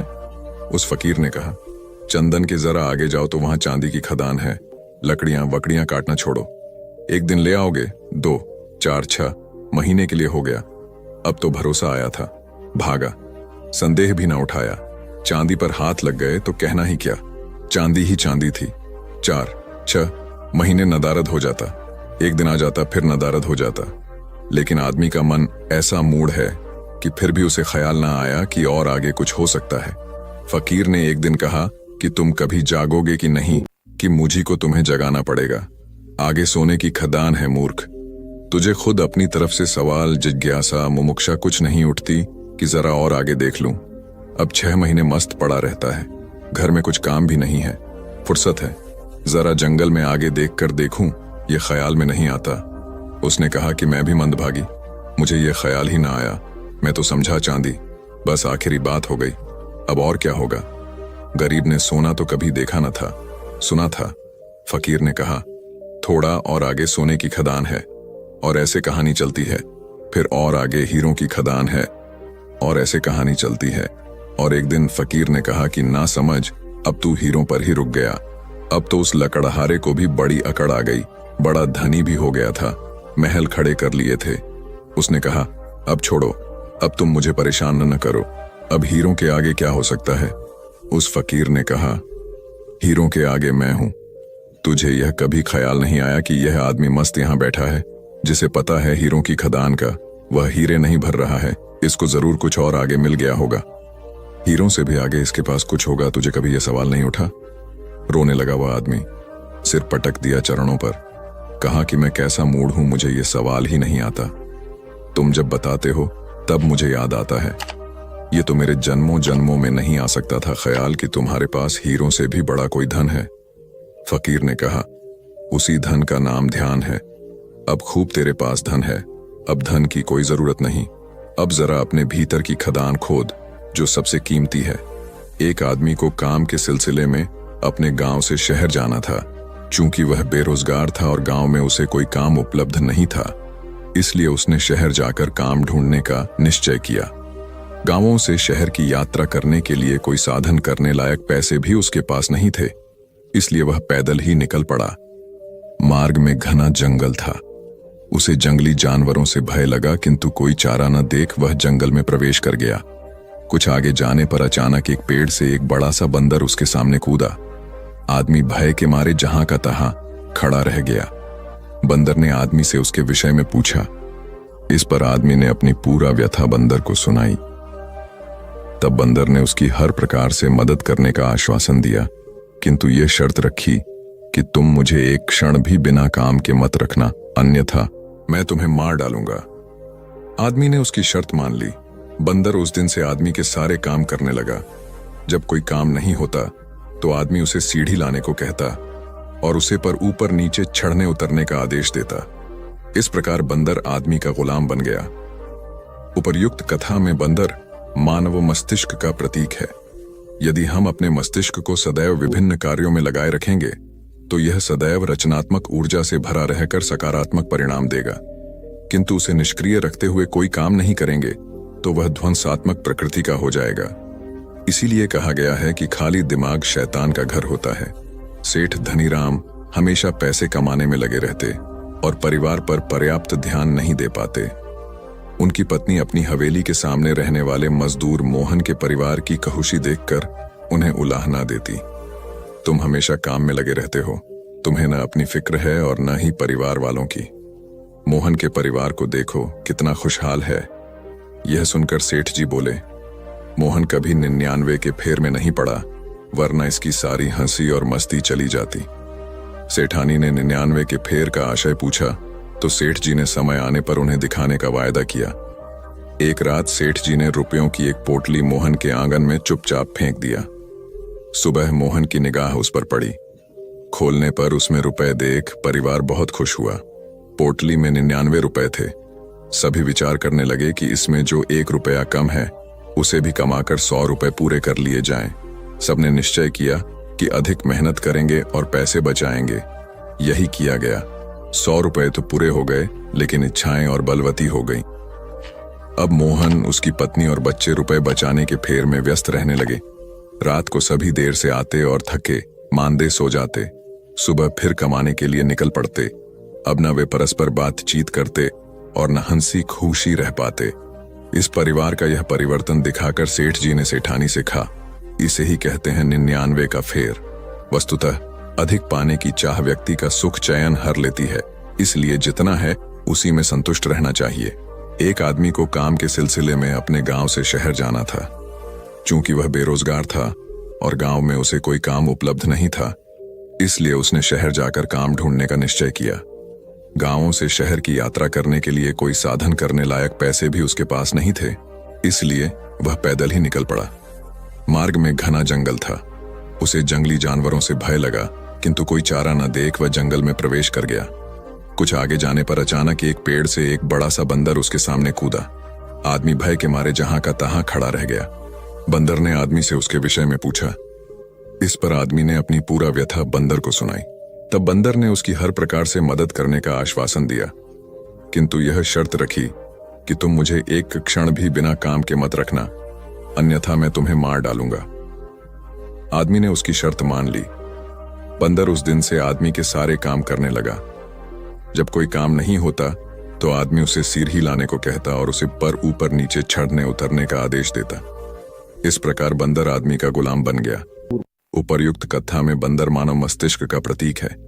यदि हम अपने मस्तिष्क को सदैव विभिन्न कार्यों में लगाए रखेंगे तो यह सदैव रचनात्मक ऊर्जा से भरा रहकर सकारात्मक परिणाम देगा, किंतु उसे निष्क्रिय रखते हुए कोई काम नहीं करेंगे तो वह ध्वंसात्मक प्रकृति का हो जाएगा। इसलिए कहा गया है कि खाली दिमाग शैतान का घर होता है। किसी देश के रक्षा मंत्री अपनी सेना के एक हवाई जहाज में निरीक्षण हेतु गए। यह हवाई जहाज अपने सैनिक को लेकर युद्ध स्थल की ओर जाने की तैयारी में था। सभी सैनिक अपने अपने हथियारों से लैस और उत्साह से भरपूर थे। रक्षा मंत्री ने सूक्ष्मता से अपने सैनिक की तैयारियों का जायजा लिया। जायजा लेने के पश्चात उन्होंने अपने सैनिकों से पूछा, आप लोग वायुयान से अपने मिशन पर जा रहे हैं, क्या आप लोगों ने अपना अपना पैराशूट जांच लिया है? सभी जवानों ने कहा, महोदय, युद्ध में हथियार अत्यंत महत्वपूर्ण होते हैं। हमने अपने हथियार पूर्णतया जांच परख लिए हैं, पैराशूट तो ठीक ही होगा। रक्षा मंत्री ने कहा, फिर भी जाने से पहले आप एक बार अपने अपने पैराशूट जांच लें। जवानों ने अपने पैराशूट चेक किए तो वे हैरान रह गए, क्योंकि कुछ जवानों के पैराशूट चेक किए तो वे हैरान रह गए क्योंकि कुछ जवानों के पैराशूट खोलने वाला बटन अटक रहा था। यह उनके मिशन का एक महत्वपूर्ण उपकरण था, क्योंकि इसके न खुलने पर उनकी जान भी जा सकती थी। रक्षा मंत्री ने कहा, देखा, अगर आप समय पर अपने पैराशूट की जांच करते तो समय पर ही इसकी मरम्मत हो जाती। हमें अपने कार्य से जुड़ी हर वस्तु की बारीकी से जांच करनी चाहिए। सभी सैनिक ने रक्षा मंत्री की सलाह को सदैव मानने का वचन दिया। कथा का सार यह है कि किसी भी कार्य की सफलता के लिए उसकी पूर्व तैयारी और तैयारी की जांच करना अत्यंत आवश्यक है। प्राचीन समय की बात है, मगध के नगर सेठ थे अंगपाल। वे जितने मृदु स्वभाव के थे, उनकी पत्नी उतनी ही कटु प्रकृति वाली थी। इस कारण उनके घर कोई नौकरानी टिक नहीं पाती थी। इतने विशाल घर की साज संभाल पत्नी से अकेले जब नहीं हो पाती थी तो उसका सारा क्रोध पति पर निकलता। बेचारे सेठ जी नई नौकरानी की खोज में सदा लगे रहते ताकि घर में शांति रहे। एक दिन सौभाग्य से उन्हें एक सेविका ऐसी मिली जिसने कर्कश परिजनों के ही बीच जीवन गुजारा था। इसलिए वह जब सेठ जी के घर आई तो घबराई नहीं, बल्कि दृढ़तापूर्वक रुकी रही। उसका नाम था विशाखा। नगर सेठ की पत्नी अपने कटु स्वभाव के कारण विशाखा को अत्यंत कड़वी बात भी कह देती और खूब काम भी कराती, किंतु विशाखा हंसकर सब कुछ सहन करती। अतः उसकी मृदुलता और श्रमशीलता ने सेठ जी के साथ ही इनकी पत्नी का भी मन जीत लिया। अब सेठ जी की पत्नी का कटु स्वभाव बदल गया था। वह अब सबसे प्यार से बात करती और कभी कड़वा वचन नहीं बोलती। जब सब कुछ ठीक हो गया तो विशाखा ने जाने की आज्ञा चाही। हालांकि सेठ जी ने उसे सभी सुविधाएं दे रखी थीं, किंतु विशाखा रुकने को तैयार नहीं हुई। विशाखा कलह व अशांति वाले दूसरे घर की खोज ने निकल पड़ी। उसका कहना था कि विपन्नों के साथ रहकर उन्हें अपनी सदाशयता के सहारे सुधारा जा सकता है। अतंतः वह ब्रह्मवर्त क्षेत्र की प्रसिद्ध संत के रूप में ख्यात हुई। वस्तुतः दुर्जनों को अपने सद्गुणों के संपर्क में रखकर सुधारने का सेवा कार्य पत्थर को पानी से काटने जैसा जटिल है, किंतु असंभव नहीं है। सत्य किसी व्यक्ति विशेष की संपत्ति नहीं है, बल्कि यह सभी व्यक्तियों का खजाना है। खाली गमला लाने वाला बना विजेता। एक राजा को सुयोग्य व ईमानदार मंत्री की आवश्यकता थी। उसके दरबार में चाटुकारों की भरमार थी, जिनसे राजा बहुत परेशान था। एक दिन उसने एक उपाय सोचा। सभी दरबारियों को बुलाकर राजा ने कहा, मैं चाहता हूं कि आप लोग मेरे लिए एक एक पौधा लगाएं। जिसका पौधा सबसे सुंदर व रहा भरा होगा, उसे मैं अपना मंत्री नियुक्त करूंगा। आप लोगों को बीज अब गमले में दूंगा। आपको बस खाद पानी देकर पौधा तैयार करना है। आपके पास 1 महीने का समय है। चापलूस दरबारी ये सुनकर बहुत प्रसन्न हो गए, क्योंकि यह बहुत आसान कार्य था। सब अपने अपने गमले में बीज डालकर नित्य खाद व पानी देने लगे। जब 1 महीना हुआ तो सभी अपने अपने गमले लेकर दरबार में पहुंचे। सभी के गमले सुंदर पौधे से सजे हुए थे, किंतु एक व्यक्ति का गमला खाली था, जिसे देखकर सभी हंस रहे थे। जब राजा ने मंत्री पद के खाली गमले वाले व्यक्ति का नाम घोषित किया तो सब अवाक रह गए। तब राजा ने कहा, मैंने आप सभी को जो बीज दिए थे वे उबले हुए थे, अतः वे उग ही नहीं सकते थे। आप सब ने मुझे प्रसन्न कर मंत्री पद पाने के लोभ में बीज बदल दिए, लेकिन इस व्यक्ति ने ऐसा नहीं किया और परिणाम स्वरूप यह आज खाली गमला लेकर दरबार में आया है। ये व्यक्ति सच्चाई पर कायम रहा, इसीलिए यह व्यक्ति ही मंत्री पद के लायक है। वह राज्य कभी उन्नति नहीं कर सकता जिसके दरबारी बस राजा को खुश करना चाहते हो और प्रजा की भलाई की ओर किसी का ध्यान न हो। सार यह है कि लोभ व स्वार्थ के मार्ग से हटकर सच्चाई के मार्ग पर चले तो सफलता अवश्य आपके कदम चूमेगी। स्वामी दयानंद सरस्वती के प्रवचनों में अमीरचंद नामक व्यक्ति भजन गाता था। उसका गला अत्यंत सुरीला था। वह जब भी गाता बड़ी तन्मयता के साथ गाता था। उसे सुनकर श्रोता मुग्ध हो जाते। अमीरचंद के भावपूर्ण गीतों ने स्वामी जी को भी उसका मुरीद बना दिया था और वे सदैव उसे प्रोत्साहन देते रहते थे। एक बार उनके प्रवचन के उपरांत जब अमीरचंद भजन गाकर चला गया तो कुछ प्रतिष्ठित लोगों ने उनसे अमीरचंद के खराब आचरण के विषय में शिकायत की। स्वामी जी हैरान हुए, किंतु जब उन्होंने इन आरोपों की जांच की तो उन्हें सत्य पाया। उन्हें पता चला कि अमीरचंद रिश्वत लेता है, नशा करता है और पत्नी को भी त्याग चुका है। अगले दिन अमीरचंद ने भजन समाप्त करने के बाद जब स्वामी जी से जाने की अनुमति मांगी तो वे बोले, तुम्हारा गला तो कोयल जैसा है किंतु आचरण कौए के समान है। अमीरचंद को बात की गहराई समझ में आई। उसने अच्छा बनने के बाद ही स्वामी जी से मिलने का संकल्प व्यक्त किया। सबसे पहले तो उसने रिश्वत लेना छोड़ा, फिर नशे से मुक्ति ली। तत्पश्चात पत्नी को स्वयं जाकर आदरपूर्वक लाया और सदैव उसके प्रति निष्ठावान रहने का संकल्प लिया। फिर वह स्वामी जी से मिला तो उन्होंने उसके इस कायाकल्प पर प्रसन्नता व्यक्त करते हुए आशीर्वाद दिया। कथा का सार यह है कि यदि वाणी में सरस्वती बसती हो और आचरण रावण के समान हो तो यह प्रतिकूलता अपयश का भागी ही बनाती है। वस्तुतः मीठी वाणी और सदाचरण का मेल व्यक्ति को लोकप्रिय बनाता है। संत रवि कुमार त्याग और वैराग्य का जीवन व्यतीत करते थे। वह निरंतर ईश्वर का स्मरण करते और संतों के साथ आध्यात्मिक चर्चाओं में लीन रहते थे।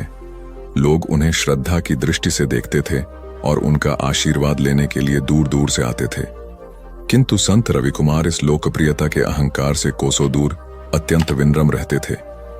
संत रवि कुमार को आकाश में उड़ने की सिद्धि प्राप्त थी। एक बार संत रवि कुमार से संत वर्मदेव मिलने आए।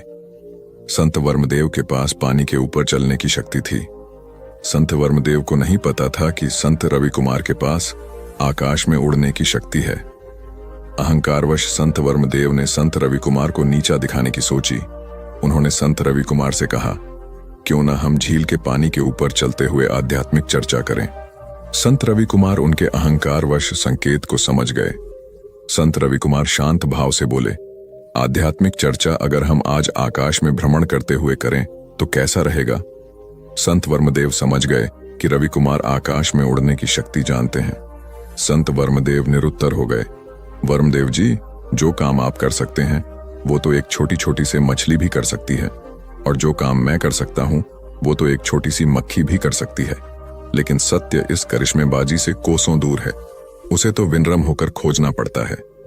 आपको और हमें जो शक्तियां प्राप्त हैं वह जन कल्याण के लिए हैं। इन शक्तियों का अहंकार करना उचित नहीं है।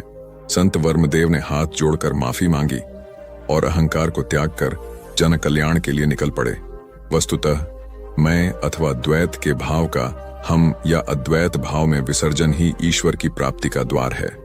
संत रवि कुमार त्याग और वैराग्य का जीवन व्यतीत करते थे। वह निरंतर ईश्वर का स्मरण करते और संतों के साथ आध्यात्मिक चर्चाओं में लीन रहते थे। लोग उन्हें श्रद्धा की दृष्टि से देखते थे और उनका आशीर्वाद लेने के लिए दूर दूर से आते थे। किंतु संत रवि कुमार इस लोकप्रियता के अहंकार से कोसों दूर अत्यंत विनम्र रहते थे। संत रवि कुमार को आकाश में उड़ने की सिद्धि प्राप्त थी। एक बार संत रवि कुमार से संत वर्मदेव मिलने आए। संत वर्मदेव के पास पानी के ऊपर चलने की शक्ति थी। संत वर्मदेव को नहीं पता था कि संत रवि कुमार के पास आकाश में उड़ने की शक्ति है। अहंकारवश संत वर्मदेव ने संत रवि कुमार को नीचा दिखाने की सोची। उन्होंने संत रवि कुमार से कहा, क्यों न हम झील के पानी के ऊपर चलते हुए आध्यात्मिक चर्चा करें। संत रवि कुमार उनके अहंकारवश संकेत को समझ गए। संत रवि कुमार शांत भाव से बोले, आध्यात्मिक चर्चा अगर हम आज आकाश में भ्रमण करते हुए करें तो कैसा रहेगा? संत वर्मदेव समझ गए कि रवि कुमार आकाश में उड़ने की शक्ति जानते हैं। संत वर्मदेव निरुत्तर हो गए। वर्मदेव जी, जो काम आप कर सकते हैं वो तो एक छोटी छोटी सी मछली भी कर सकती है, और जो काम मैं कर सकता हूं वो तो एक छोटी सी मक्खी भी कर सकती है। लेकिन सत्य इस करिश्मेबाजी से कोसों दूर है। उसे तो विनम्र होकर खोजना पड़ता है। आपको और हमें जो शक्तियां प्राप्त हैं वह जन कल्याण के लिए हैं। इन शक्तियों का अनहकार करना उचित नहीं है।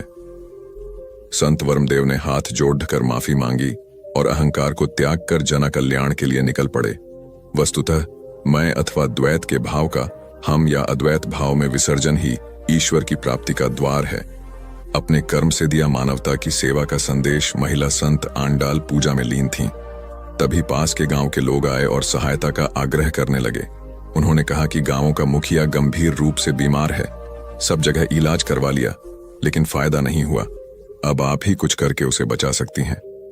महिला संत आंडाल औषधियों की झाता थी।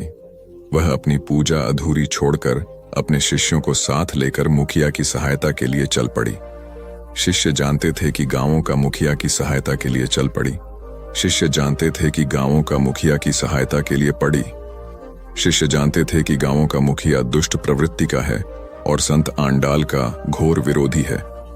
मुखिया के घर जाकर संत आंडाल ने मुखिया का निरीक्षण किया और फिर जड़ी बूटियों से दवाई तैयार करके दी। शिष्यों ने संत आंडाल के कहे अनुसार मुखिया को दवाई पिलाई, जिससे थोड़ी देर में उसकी तबीयत में सुधार हुआ। दवा देकर संत आंडाल अपने शिष्यों समेत आश्रम लौट गई।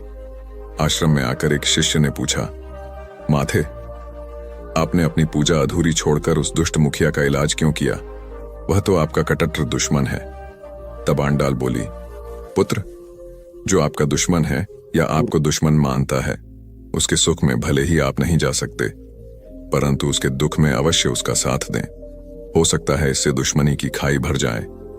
ईश्वर हर प्राणी में है, इसलिए प्राणी की सेवा ही ईश्वर की सेवा है। हमें ईश्वर सेवा का कोई भी मौका छोड़ना नहीं चाहिए। शिष्य यह सुनकर श्रद्धाभिभूत हो गए। सार यह है कि दुख में सबके काम आना चाहिए। इससे दुखी व पीड़ित व्यक्ति को दुख से लड़ने की ताकत मिलती है। जिज्ञासु ने समझे। पूर्णता के मायने एक बार कबीरदास जी के पास एक जिज्ञासु आया और पूछने लगा, महात्मन, मुझे गृहस्थ बनना चाहिए अथवा सन्यासी? कृपया मार्गदर्शन दें। कबीरदास ने कहा, जो भी बनो, आदर्श बनो। उसे अच्छी तरह से समझाने के लिए कबीर ने 2 घटनाएं दिखाई। उन्होंने अपनी पत्नी को बुलाया। वह दोपहर का समय था। फिर भी उन्होंने पत्नी से कहा कि मुझे दीपक जलाकर दो ताकि उसके प्रकाश में मैं अच्छी तरह कपड़ा बुन सकूं। पत्नी ने बिना कोई तर्क किए दीपक जला दिया और चली गई। इस घटना से कबीर ने जिज्ञासु को समझाया, यदि गृहस्थ बनना है तो परस्पर ऐसा दृढ़ विश्वास रखना कि दूसरे की इच्छा ही अपनी इच्छा हो। इसके बाद कबीर जिज्ञासु को लेकर एक पहाड़ी पर गए जहां एक बुजुर्ग संत रहते थे। कबीर और जिज्ञासु ने संत को प्रणाम किया और उनके पास बैठ गए। कबीर ने संत से पूछा, बाबा जी, आपकी आयु कितनी है? संत ने कहा, 80 वर्ष। थोड़ी देर इधर उधर की चर्चा कर कबीर से फिर से संत से उनकी उम्र पूछी। संत बोले, 80 वर्ष।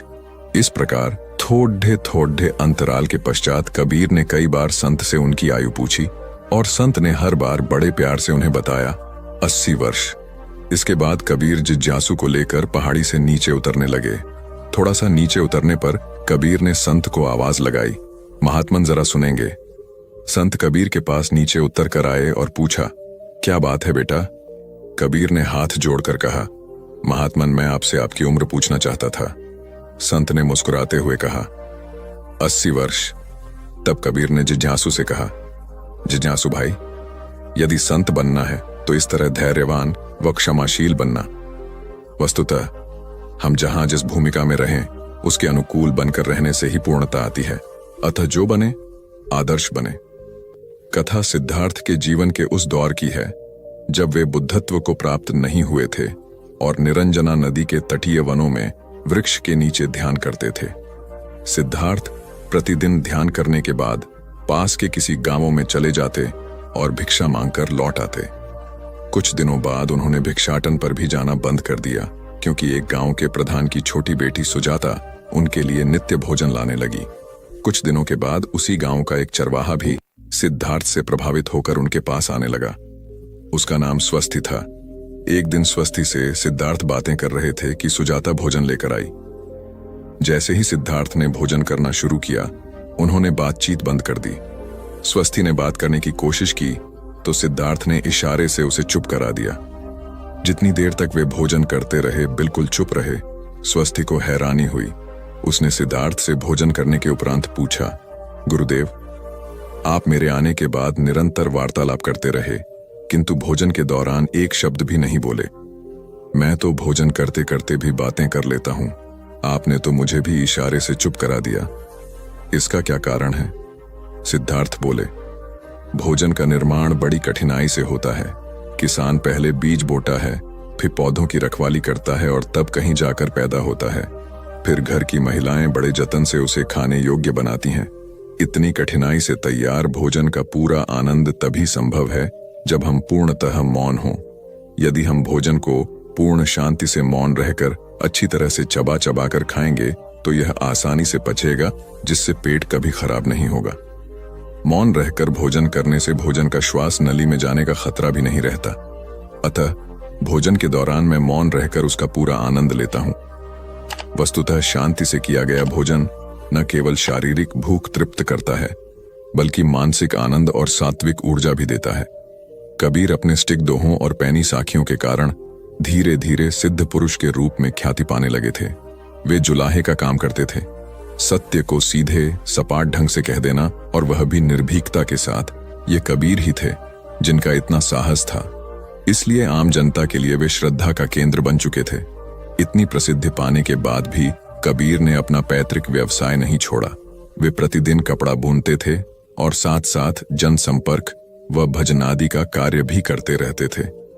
कबीर के कुछ शिष्यों को यह ठीक नहीं लगता था, अतः एक दिन उनमें से एक ने कबीर से पूछा, गुरुदेव, जब आप साधारण मनुष्य थे तब कपड़ा बुनते थे तो ठीक बात थी, किंतु अब आप इतने विख्यात हो गए हैं, जीवन निर्वाह में भी कोई कमी नहीं है, फिर भी आप कपड़ा क्यों बुनते हैं?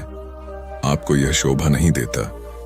उसकी बात सुनकर कबीर मुस्कुराते हुए सहजता से बोले, बेटा, पहले मैं मात्र अपने पेट का पालन करने के लिए कपड़ा बनता था, किंतु अब मैं जन जन में समाये हुए भगवान के तन को ढकने के लिए पूर्ण मनोयोग से कपड़ा बनता हूं। कार्य वही कर रहा हूं, किंतु मेरा दृष्टिकोण बदल गया है। शिष्य ने भी श्रद्धापूर्वक सहमति जताई। कथा का सार यह है कि स्वहित में कार्य करना स्वधर्म है, किंतु जब कार्य का लक्ष्य समाज हित हो जाए तो वह परम धर्म कहलाता है, और इस धर्म का पालन करने वाला परम योगी हो जाता है। स्वप्न में पता चला, जीवन जीने का अर्थ एक आदमी अपनी पत्नी व पुत्र के साथ सुखी जीवन व्यतीत कर रहा था। अचानक एक दिन उसकी पत्नी बीमार हो गई और बहुत इलाज कराने के बाद भी स्वस्थ नहीं हुई। लेकिन दुर्भाग्यवश थोड़े दिनों बाद पुत्र को भी रोग ने आ घेरा और उसे भी लाख उपचार के पश्चात बचाया नहीं जा सका। अब तो आदमी पर वज्रपात ही हो गया। वह दिन रात रोता रहता, संसार से सर्वथा विरक्त होकर वह एकांतवासी बन गया।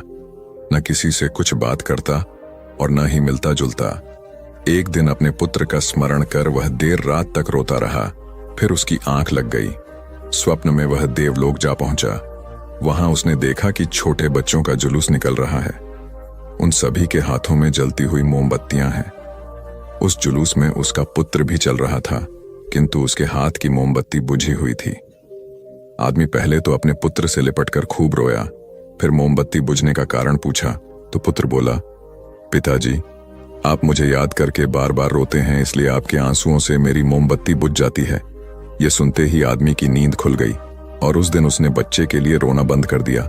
उसकी स्मृति में अनाथ बच्चों की मदद करना शुरू कर दिया। सार यह है कि रिश्तों से मोह स्वाभाविक है, किंतु मृत्यु के रूप में उनकी समाप्ति पर शोक में डूबने के स्थान पर उनकी स्मृति में रचनात्मक कर्म करने चाहिए, ताकि कुछ बेहतर करने के उल्लास से वे अधिक याद आएं। श्रीहरिपुर के राजा प्रदीप सिंह की असमय मृत्यु के बाद उनके इकलौते पुत्र तेजवीर सिंह को गद्दी पर बैठाया गया। तेजवीर सिंह अपने पिता को तरह साहसी थे, किंतु अनुभव की कमी होने के कारण अनेक बार संकट की स्थिति में घबरा जाते थे। ऐसे में राजमाता उन्हें हिम्मत देती और उचित मार्गदर्शन द्वारा संकट से उबारती। पड़ोसी राज्य गंगापुर के राजा भीम सिंह की निगाह श्रीहरिपुर पर थी।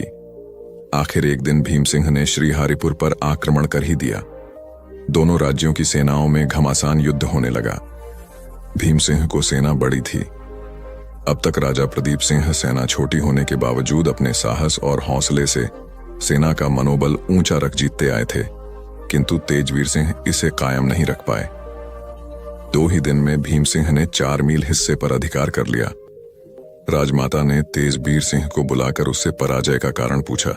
तेजवीर सिंह ने बताया कि हमारी सेना भीम सिंह की सेना से छोटी है और यही पराजय का कारण है।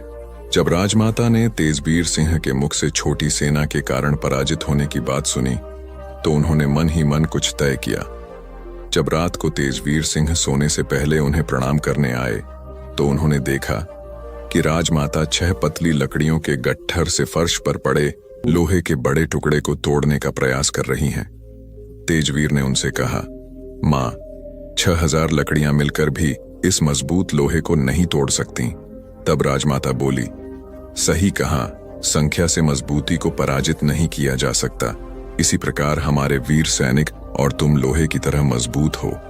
दुश्मन की अधिक सैनिक संख्या इसी मजबूती के सामने घुटने टेकेगी। तेजवीर ने मां की बातों से प्रेरणा ग्रहण कर अगले ही दिन युद्ध में विजय हासिल की।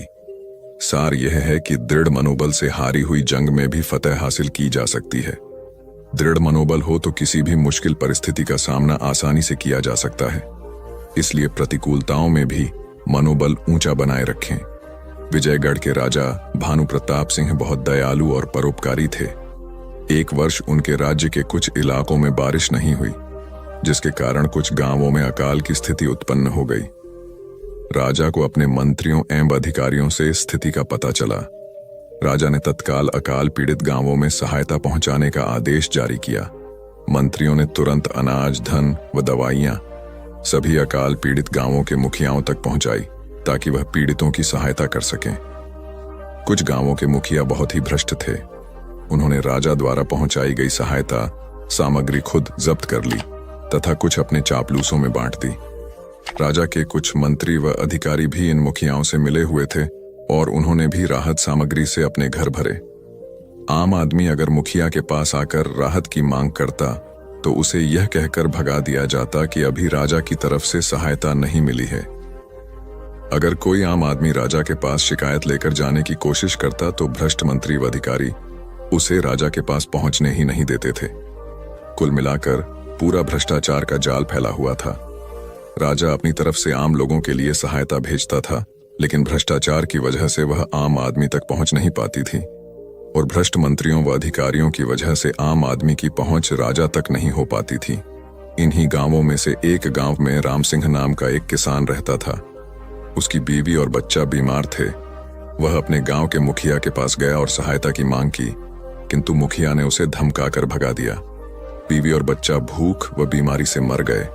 राम सिंह बदले की भावना से डाकू बन गया। पूरे राज्य में एक खतरनाक डाकू के रूप में उसका आतंक हो गया। एक दिन राजा की सेना ने उसे पकड़ लिया और राजा के सामने पेश किया। राजा ने उससे डाकू बनने का कारण पूछा। राम सिंह ने राजा से कहा, महाराज, अगर आपके द्वारा भेजी गई सहायता मुझे समय पर मिल गई होती तो आज मेरी बीवी और बच्चा जीवित होते और मैं आज भी एक आम किसान होता। लेकिन गांव का मुखिया सारी सहायता सामग्री खुद हड़प गया। राम सिंह की बातें सुनकर राजा को बहुत दुख हुआ और उसने स्वयं सारे मामले की जांच पड़ताल करने का फैसला किया। राजा ने अपनी जांच में कई भ्रष्ट मंत्रियों और गांव के मुखियाओं का पर्दाफाश किया और उन्हें जेल में डाल दिया। वस्तुतः संकटग्रस्त लोगों की सहायता करना पुण्य कार्य है। सहायता वास्तविक व्यक्तियों तक पहुंचना बहुत जरूरी है। हर देश के शासकों को इस बात का हमेशा ध्यान रखना चाहिए कि उनके द्वारा जरूरतमंदों को दी जाने वाली सहायता वास्तव में जरूरतमंदों तक